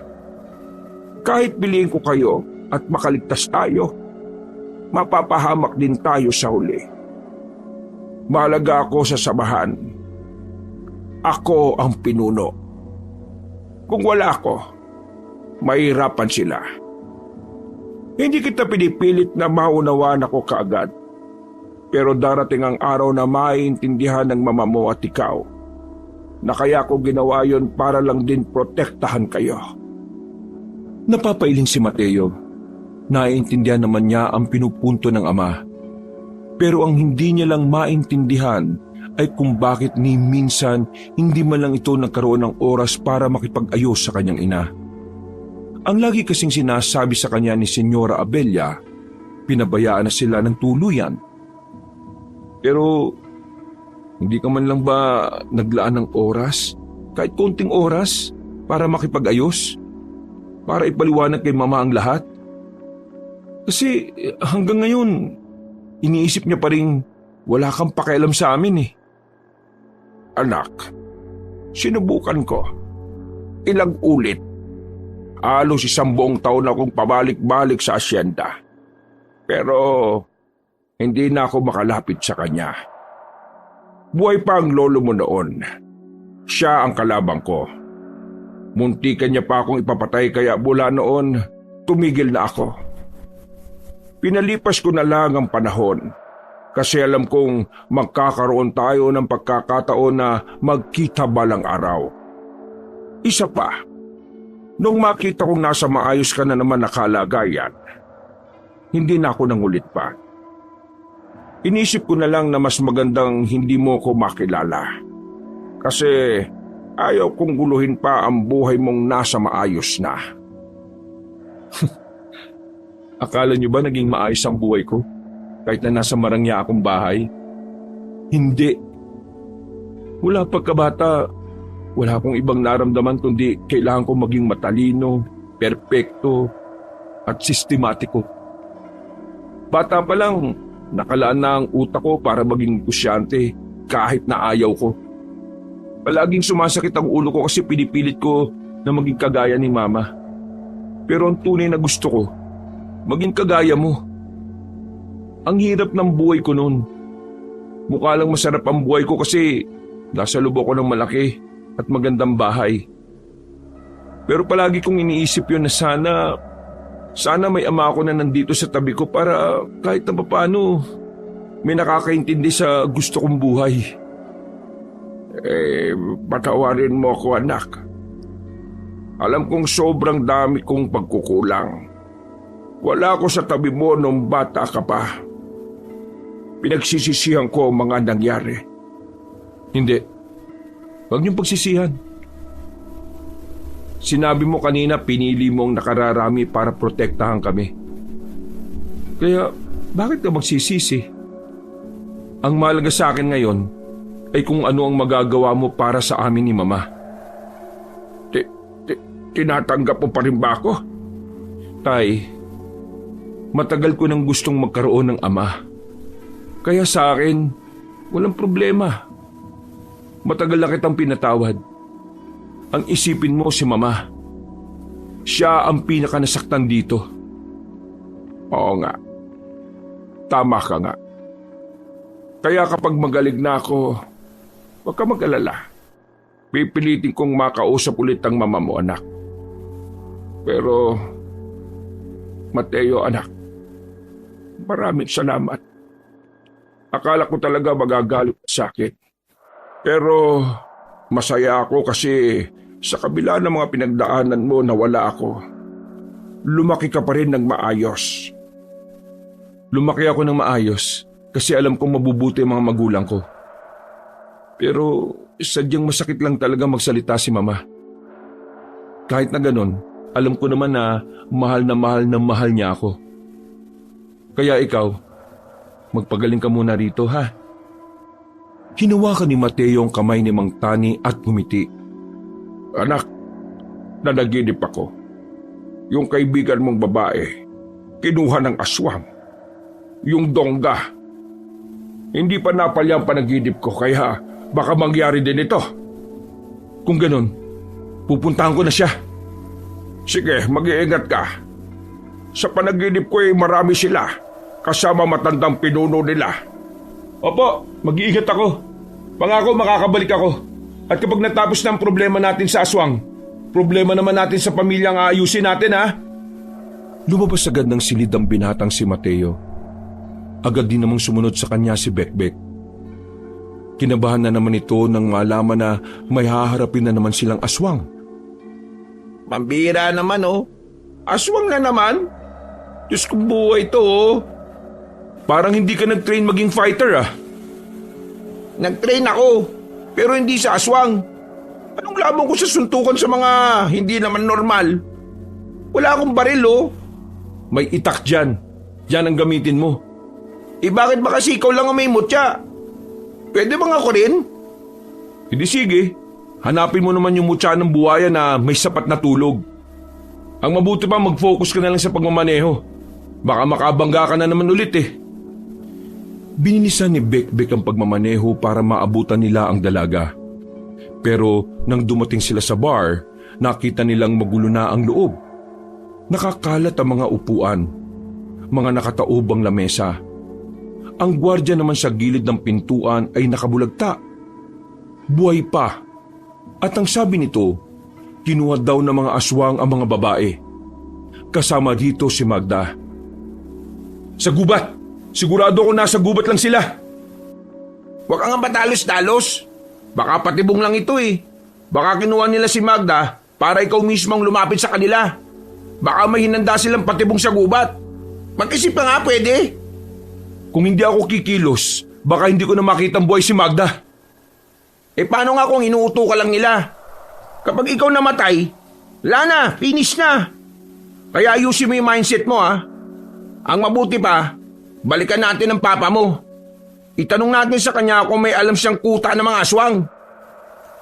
Huminga ng malalim si Mateo. Naikalma niya ang kanyang sarili dahil sa sinabing yun ng kaibigan niya.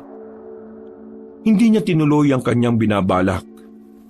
Binalikan na lamang niya ang matanda sa ospital. At dito na rin nila nalaman na wala nang babayaran si Mang Tani sa lahat ng bill nito. Pre, mukhang lumambot ang puso ng mama mo ha. Wala na raw tayong babayaran pre. Okay na raw. Kahit na ganun yung si Mama, nararamdaman ko na di naman talaga siya masamang tao eh. Matapos silang makausap muli ang matandang si Tani, nalaman ng dalawa ang isa sa mga kuta na pinagtataguan di umano ng mga aswang. Malakas ang loob nilang tinakang kagubatan kahit sobrang dilim. Habang ganadong-ganado si Mateo, pagod na pagod naman si Bekbek. Nakailang pabalik-balik na rin kasi sila. Sa loob lang ng ilang oras, napakarami na rin nangyari. Sobrang dilim naman dito. Dapat pala nagdala ako ng flashlight. Tama lang na hindi ka nagdala para di tayo madali makita ng mga aswang. Tara, sumunod ka lang sa akin. Nakikita ko naman ng malinaw ang daan eh. Bakit? Dahil mataas ang paningin ng mga buhaya? Kung buhaya kasi ang pinagkukunin ko ng mutya, di ba laging puyat? Malamang, mataas ang paningin nun. Puyat ba naman kakabantay eh? Kumakamot-kamot na lamang ng ulo ang binatang si Bekbek. Nawala ang angas nito dahil sa dilim ng kanilang nilalakbay. Hanggang sa makalipas na nga ang halos 2 oras. Tuluyan ang nakaramdam ng panghihina si Bekbek. Namulikat na ang paa niya kakalakad. Kaya wala silang ibang pagpipilian kundi ang magpahinga na lang muna. Hinilot-hilot ni Mateo ang paa ng kaibigan. Kaya kahit kaunti ay naging maayos na rin naman ito. Ikaw na lang kaya muna ang tumuloy. O bakit, natatakot ka ba? Buwang ka ba? Magiging pabigat lang ako sa'yo. May hawak ka namang itak eh. Kaya mo yan. Bakit natatakot ka ba kapag wala ako? Marami yun, malamang. Pambira ka naman, Mateo. May mutya ka na nga, naduduwag ka pa rin. Ngayong alam ko na may ama ko, nagsimula na ako matakot mamatay. Sige na, sumama ka na. Magpahinga ka na lang dyan. Ay nako, kakaiba ka talaga kahit na kailan. Biruin mo, itataya mo ang buhay mo sa babaeng hindi mo naman kilala. Ililigtas ko siya bilang tao na nangangailangan ng tulong. Ano bang iniisip mo dyan? Ay nako, wag mo akong linlangin, no? Alam kong ililigtas mo siya kasi type mo siya. Lokohin mo ang lolo mong panot. Patay na si Lolo, no? Ay, sorry. Rest in peace, Don Gustavo. Makalipas lang ng halos 10 minutong pagpapahinga, agad na rin silang nagpatuloy sa kanilang paglalakad. Noong mga sandaling yon, hindi na rin nila inintindi pa kung tama o mali ang kanilang dinaraanan. Basta't binilisan na lamang nila ang kanilang lakad. Nababahala na kasi si Mateo na baka ginawa ng pagkain ang mga dalaga, lalong-lalo na si Magda. Sa kanilang pagtsatsaga, natanaw na rin nila ng maliwanag ang lugar. May 4 na kabahayan doon na yari lang din sa kahoy. Pero may kalakihan. Kaya naman nakakasiguro si Mateo na maraming aswang ang naroon. Kumpirmado niyang aswang ang mga naroon dahil naaamoy niya ang mga yon. Hindi siya maaaring magkamali. Mutya na mismo ang nagsasabi sa kanya. Kung yan na ang kuta ng mga aswang, anong unang gagawin natin? Kailangan na muna natin makasiguro kung diyan ba talaga dinala sila Magda. Baka mamaya wala naman pala dyan. E di natigok tayo ng walang saysay. Eh saan ba tayo dadaan? Hindi ba pwede sa unahan? Malamang may mga bantay dyan eh. Dala mo ba yung lighter mo? Bakit? Kailangan ba natutong mag-yosi? Sira. Kailangan natin ng apoy. Susunugin natin ang mga tuyong dahon at sanga rito para makuha natin ang atensyon ng mga nandun. Kapag distracted na sila, madali na tayo makakapasok sa kuta nila. Ah, ganun ba? Buti na lang nadala ko. Agad na tinapon ng magkaibigan ng mga dahon. Sinunog nila yon. Nang malaki-laki na ang apoy, dali-dali na silang umalis sa kanilang kinalalagyan. Lumipat sila ng pwesto. Mas malapit na sila sa kuta na kung saan mas nakikita na nila ang mga aswang sa loob. Nagpupuntahan na ang iba doon, oh. Galing mo. Nag-iisip ka pala. Nagtataka ka pa. Ikaw nga, alalay ni Mama, duwag eh. Nang makakuha na ng tamang pagkakataon, dali-dali silang gumapang patungo sa gilid ng bakuran. Muntikan pang mapasigaw si Bekbek nang makagat ito ng malaking langgam. Buti na lamang ay kagad na tinakpan ni Mateo ang bibig ng kanyang kaibigan. Huwag kang sumigaw. Parang kagat lang ng langgam eh. Hindi, sira ulo. Langgam nga kumagat sa akin. Tambuwala naman. Nanahimik sila bigla nang makitang may mga papataan na aswang. Nakatago lang sila sa mga halamanan. ni hindi sila gumagawa ng kahit na anong pagkilos. Kaunting galaw lang kasi ng halaman, alam nilang maghihinala na kaagad sa kanila ang nasa paligid. Paglagpas ng mga aswang, nagmamadali silang bumangon. Nakahinga ng maluwag ang dalawa. Pero hindi pa roon nagtatapos ang kanilang pagsubok. Kailangan pa nilang hanapin kung saan dinala ang mga babae. May naririnig akong mga iyak ng babae sa banda roon. May mga nagbabantay din. Anong gagawin natin? Akong bahala. Susubukan kong isa-isahin sila. Dito ka lang ha. Sesenyas na lang ako kapag pwede ka nang sumunod. Bida-bida ka na naman ha. Wala na tayong choice eh. Ano ka ba? Hindi na hinintay pa ni Mateo ang kanyang kaibigan na mapigilan siya. Pasimple na siyang gumapang patungo sa kinaroroonan ng isa pang bahay. Nang makarating na siya sa silong, wala siyang sinayang na sandali. Agad niyang hinila ang paa ng isang aswang. Nang nasa ilalim na ito, ay madali niyang binali ang leeg nito. Alam niyang magtataka ang isang aswang kung bakit nawala ang isang bantay. Kaya naman hinila niya na rin yun. Nakagawa ng kaunting ingay ang aswang na yon. Pero binasag niya agad ang mukha nito. Marahang lumapit ang dalawang aswang sa ilalim ng silong. Sa mga pagkakataong ito, wala nang nararamdaman na kaba ang binata. Lumabas siya sa kabilang gilid. Umakyat siya sa bubungan. Tumalon siya sa likuran ng dalawang aswang at sa kanya yung tinaga gamit ang itak na nakuha sa silong ng bahay. Bagsak agad ang dalawa dahil sa ulo yung pinatamaan ng binata. Nang masiguro niyang wala nang nakakakita sa kanya, sinira niya agad ang pinto. Bumungad sa kanya ang mga dalagang umiiyak. Naroon din si Magda. Shh! Kayo maingay. Matatakasin ko kayong lahat dito. Kalma! Relax lang. Kailangan lang natin kumuha ng tamang pagkakataon. Dumungaw si Mateo sa bintana at saka sinenyasan ng kanyang kaibigan na sumunod. Nagmamadali naman si Bekbek na gumapang palapit din doon. Maraming salamat, Mateo. Sabi ko na nga ba't darating ka eh. Wala yon. Ginagawa ko lang naman ang nararapat para iligtas kayong lahat. Ihandaan yung sarili nyo. Itatakas na namin kayo. Pakiusap lang ha. Walang mag-iingay. Isang pagkakamali lang natin, lahat tayo mamamatay. Yung landi, iwan niyo muna sa kung saan man kayo nang galing ha. Yun eh, kung gusto niyo lang naman mabuhay pa. Sumilip na ang dalawang binata sa labas. Nakita nilang wala pa rin ang ibang aswang. Sinamantala na nila ang pagkakataon. Mabilis silang lumabas at dumaan sa likod ng bahay na yon. Gubat to. Diretso lang. Kahit na anong mangyari, walang titigil ha. Mauuna kayo. Huwag niyo kaming intindihin. Hinumang ni Magda ang kanyang kamay. Ramdam ni Mateo ang pananamit ng palat nito. Bakas pa sa nanginginig na tinig ng dalaga ang takot at kaba dahil sa mga nangyayari. Paano kayo? Ano nangyayari sa inyo? Nandito na kami sa likuran niyo. At kung sakaling magbulin tayo ng mga aswang, kailangan namin magpaiwan para makaabante kayo. Pwede pa, miss. Mamaya ka na magpabebe. Unahin makatakas kaysa sa maglandian ha.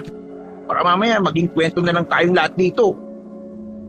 Tila nakaramdam ng iya ang dalaga at nagsimula na rin itong maglakad. Pero hindi pa man sila nakakalayo. Meron na silang nakasalubong na aswang. Napatigil silang lahat. Napatigil din ang mga salot na nilalang. Patay na! Sa likod kayo! Kami bahala! Pre, bilisan lang natin. Di tayo pwedeng gumawa ng malakas na ingay. Wow! Kung makapagsalita, kala mo naman talaga may mutya ako eh, no? Inihanda na ni Mateo ang kanyang sarili. Bago pa makagawa ng kahit anong kilo sa mga aswang, mabilis na gumapang ang binatang si Mateo. Nilapitan nito ang isang aswang at sinuntok sa muka. Dinampot din ito ang sanga na nasa lapag at saka itinharak. Pero lumusog na rin sa kanya ang iba pa. 4 na aswang ang katapat ni Mateo, habang si Bekbek naman ay nakatingin lang. Anong ginagawa mo? Tulungan mo siya. Oo na! Kang atat, no? Buong tapang na lumusob si Bekbek. Sa halip na matatalo nila agad ang mga kalaban nila, ay mas lalo pa silang napatagal. May mga dumating pa kasi ng mga bago. Magda, tumakas na kayo. Bilisan nyo. Pero paano ka? Sabi nang tumakas na kayo eh. Sa bunutan kita dyan eh. Nagmamadaling kumilos si Magda. Muntikan pa itong masubsob ng sapilitang palakari ni Bekbek. Noong mga sandaling yon, kapadong malala na si Mateo. Alam niyang nabulabog na nila ang iba pang mga aswang. Kaya naman nakikita na niya ang susunod na mangyayari. Maalalagay sila sa alanganin. Pre, mahal din pa ba buhay mo? Malamang. Ano bang klaseng tanong yan? Balis ka na. Ako nang bahala dito. Bida-bida ka na naman eh. Paano? Wala ka naman halos tinutulong eh. Duwag na duwag ka. Paano ka ba naging alalay ni Mama? Alalay lang ako ng mama mo. Pero hindi ako ang pinaka-personal na bodyguard niya. Nung nakaraan ko nga lang nagamit ang baril ko eh. Isus, pambihira ka. Sige na, alis ka na. Masyado mo yata ako minamalit eh. Tingnan mo lang kung paano ako makipaglaban kapag hindi na natatakot. Ang kulit mo. Bahala ka na nga. Hindi nagtagal, may mga dumating na ring aswang. Pinalibutan sila ng mga ito.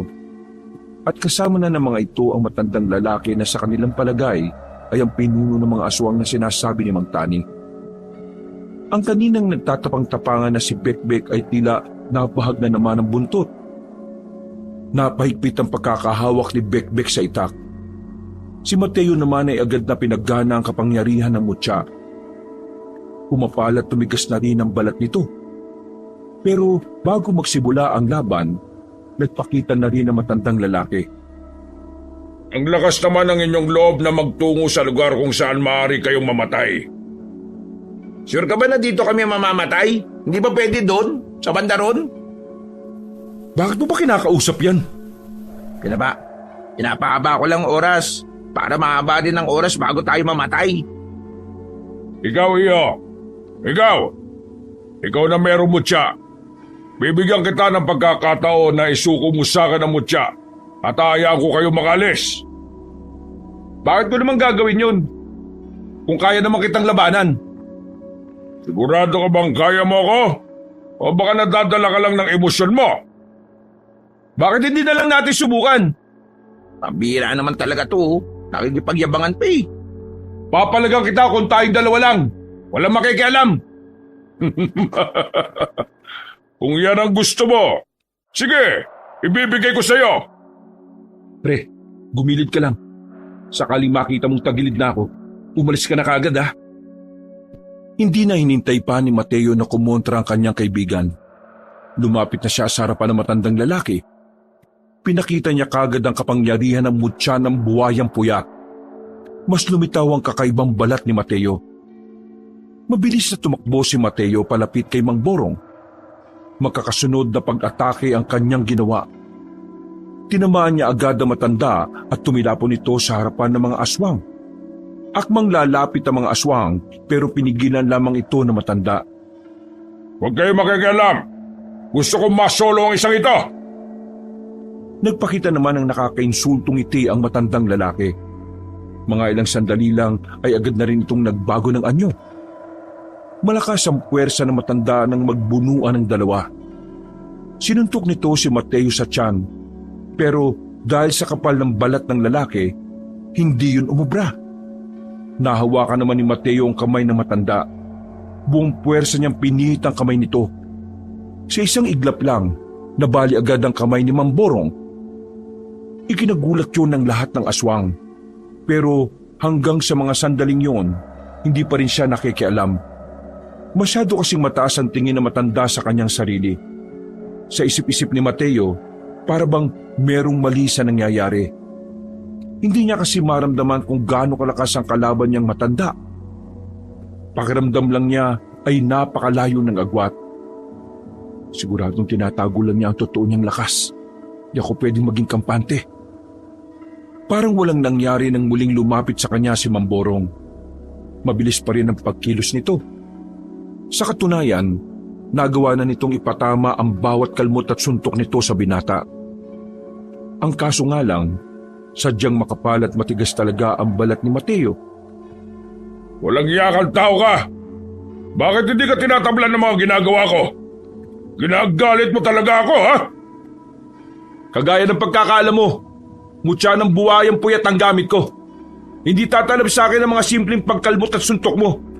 Kaya naman, ilabas mo na ang totoong lakas mo. Kung yan ang gusto mo, sige, pagbibigyan kita! Biglang nagbago na naman ang anyo ng matandang lalaki. Mas sumaba ang buhok nito. Wala na ang imahe ng pagiging anyong tao nito. Napalitan na ito ng isang halimaw na sobrang nakakatakot ang itsura. Humahaba rin ang dila nito na parang ahas. Ang magkabilang kamay naman ay mas lumaki na parang kayang-kayang dakmain ang buong mukha ng binata. Pag-atake ni Mamborong, ikinagulat yun ni Mateo. Sobrang bilis kasi ng matanda. At sa pagkakataong ito, nararamdaman na ng katawan niya ang bawat suntok nito sa kanya. Sa puntong yon, tila nababasa na ni Mateo na may tsansa ng makapalag si Mamborong sa kanya. Kaya naman, ilalabas na rin niya ang kanyang tunay na lakas. Sige, itotodo ko na rin to! Bastang umapaw ang kakaibang enerhiya sa katawan ni Mateo sa mga pagkakataong ito. Paghataw niya ng suntok sa matanda, muli itong tumilapon. Pero agad din namang nakabangon at bumalik sa kanya. Nagkaroon sila ng sabayan, maging ang mga nanunod na aswang ay namamangha rin sa labanan na yon. Kaya mo yan, Mateo!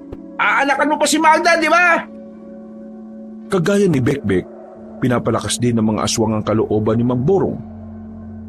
Pero sa mga sumunod na eksena, kitang-kita ng lahat kung papaanong balagbagin ni Mateo ang matanda.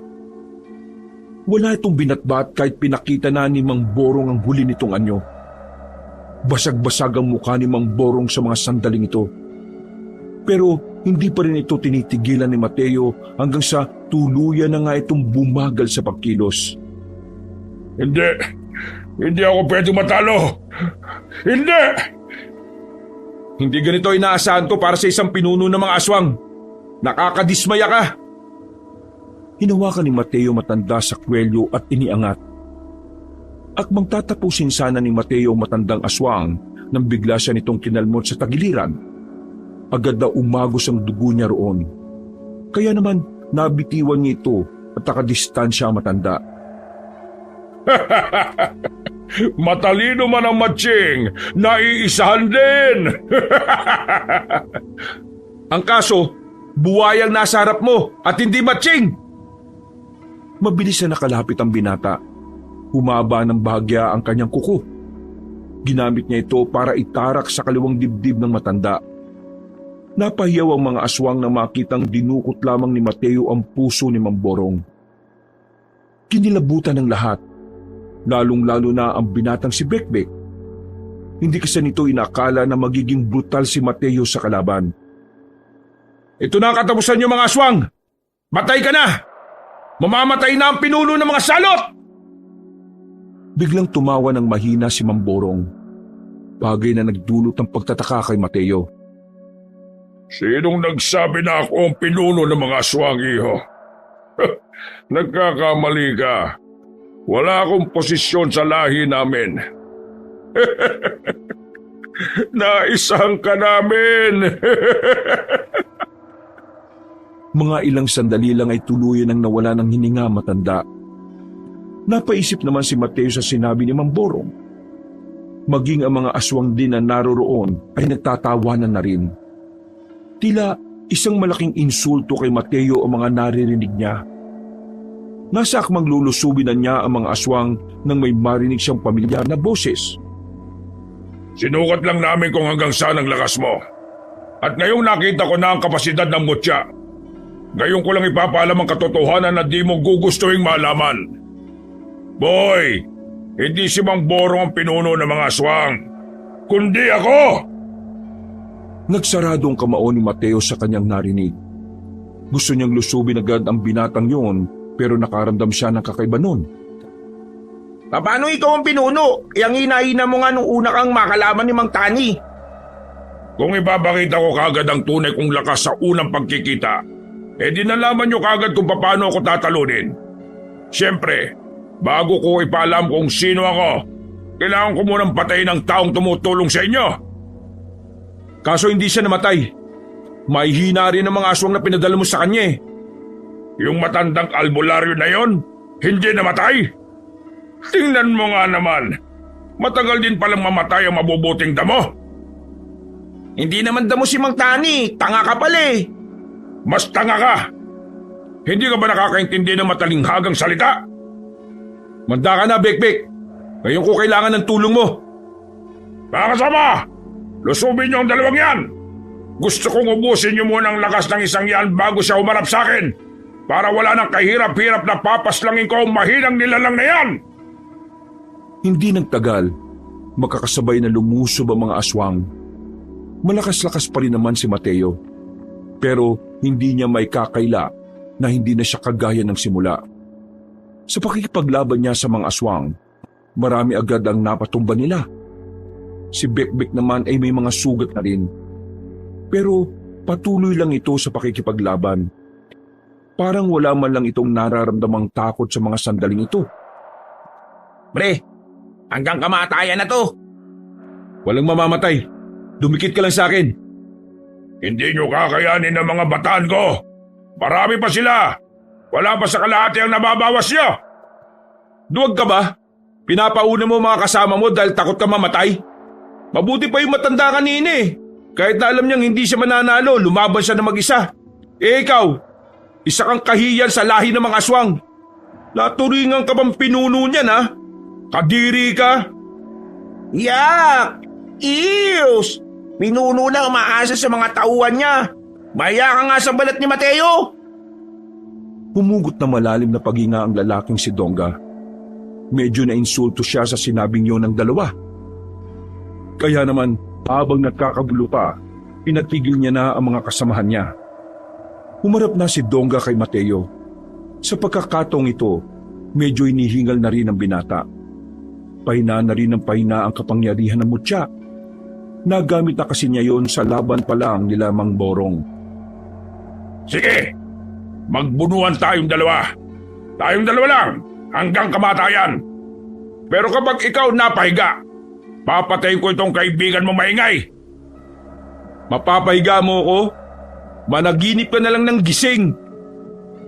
Hindi nang tagal, nagbago na rin ang anyo ng lalaking si Donga. Hindi pa man lumalapit ang aswang na ito, ay nagtitindigan na ang balahibo ni Mateo. Nakakaramdam siya ng matinding takot kahit natangan niya pa rin ang mutya ng buwayang puyat.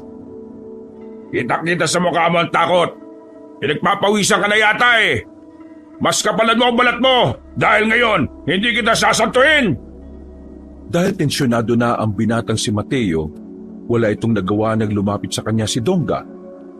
Naramdaman na lamang ni Mateo mabigat na kamay ni Donga sa kanyang sikmura. Dinig niya pa ang tila pagkakabasag na matigas niyang balat. Tumilapon ang binata, pero pinilit niyang hindi mapabulagta. Kumapit siya sa lupa. Pinilit niyang makatayo ulit kahit na ramdam niya ang sakit sa kanyang sikmura. Sa mga sandaling yon, kitang-kita na niya ang pagkakaiba nila sa lakas. Dahil kasi sa pagbuhos niya ng kanyang lakas kay Mamborong, pakiramdam naman niya ay mahina na ang katawan niya. Pero tumingin siya kay Bekbek. Ang kaibigan na lamang niya ang kinukuhanan niya ng lakas. Kapag nagpatalo siya, mamamatay ito. Eto ba? Nanlaki ang mga mata ni Mateo nang nasa gilid na naman niya si Donga. Mabuti na lang ay kinaya niyang makailag. Tumalon siya palayo. Pero pagbagsak niya, sinundan agad siya ni Donga. Tinamaan siya sa muka. Bumalandar siya sa tapat ng malaking puno. Pinilit niya pa ring hindi mapahiga. Tinibayan niya ang kanyang tuhod. Pagtingin niya kay Donga, ay gumigewang-gewang ito sa paningin niya. Nakakaramdam na siya ng pagkahilo. Pre, huwag kang susuko. Isipin mo na lang si Mang Tani at Senyora Abella. Aayusin mo pa ang pamilya mo kaya dapat kang lumaban. Napangiti si Mateo sa kanyang narinig. Kahit na papaano, lumakas ang kanyang loob. Nagkaroon siya ng lakas para mas lalong tibayan at labanan ang kanyang kalagayan. Akala mo ba hayaan ko na lang na manalo ka sa laban na to? Patayin mo muna ako! Madali naman akong kausap eh. Dinakma ni Dongga ang kanyang muka.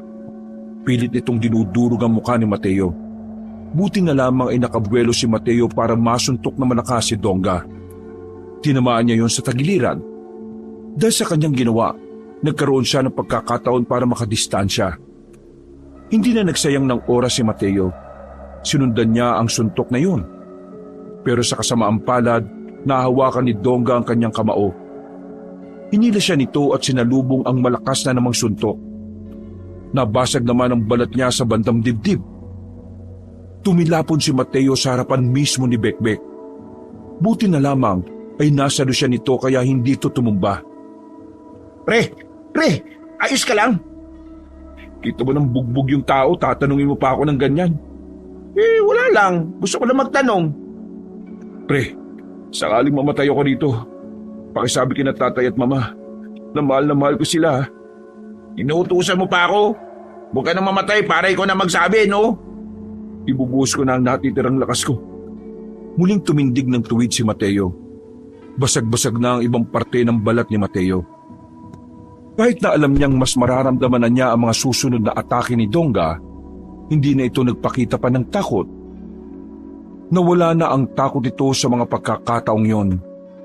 Dahil ang iniisip na lamang ni Mateo ay ang kanyang mga magulang. Nakapag-abili ka na ba sa kaibigan mo? Kasi ngayong gabi, ihatid na kita sa Diyos-Diyosan niyo! Umangil ng malakas si Dongga. Tila tuwang-tuwa naman ang mga aswang na nanonood. Sa pagkakataong ito, inihanda na ulit ni Mateo ang kanyang sarili. Bumuntong hininga ang binata. Kahit medyo nanlalabo ng paningin, nanatiling nakatuon ang kanyang atensyon kay Dongga. Nang makita niyang papalapit na ito sa kanya, inipon niya ang lahat ng lakas niya sa kanyang kamao. Ito na lang ang natitira niyang pag-asa. Kapag hindi umubra ang suntok niya, katapusan na nilang dalawa ni Bekbek. Sandali siyang napapikit. Lihim siyang humiling sa Panginoon na sana ang pagkakataong ito ay maging liwanag para sa kanya. Nang idilat niya ang kanyang mga mata, nakita na niya si Dongga na nasa kanyang harapan. Biglang uminit ang mga mata ni Mateo. Bumigat din ang kanyang kamao. Nang inihataw niya ang kamao niya ng buong puwersa, nagawa niyang patamaan ito sa sikmura ni Dongga. Sa lakas ng kanyang pagkakasuntok, umusli ang mga buto ni Dongga sa likod. Dinig nilang lahat ang lagutok. Nagulat ang mga aswang. Nung una, inakala ng mga yon na makakalaban pa si Dongga. Pero hindi na kontento ang binatang si Mateo. Tinatad niya ng suntok ang sikmura ng kalaban, hanggang sa tumagos na rin ang kamao ni Mateo. Nanlilisik pa ang mga mata ni Dongga nang tumingin ito sa kanya. Para matapos na ang laban na iyon, muling nagpakawala si Mateo ng malakas na suntok sa mukha ng kaharap niya.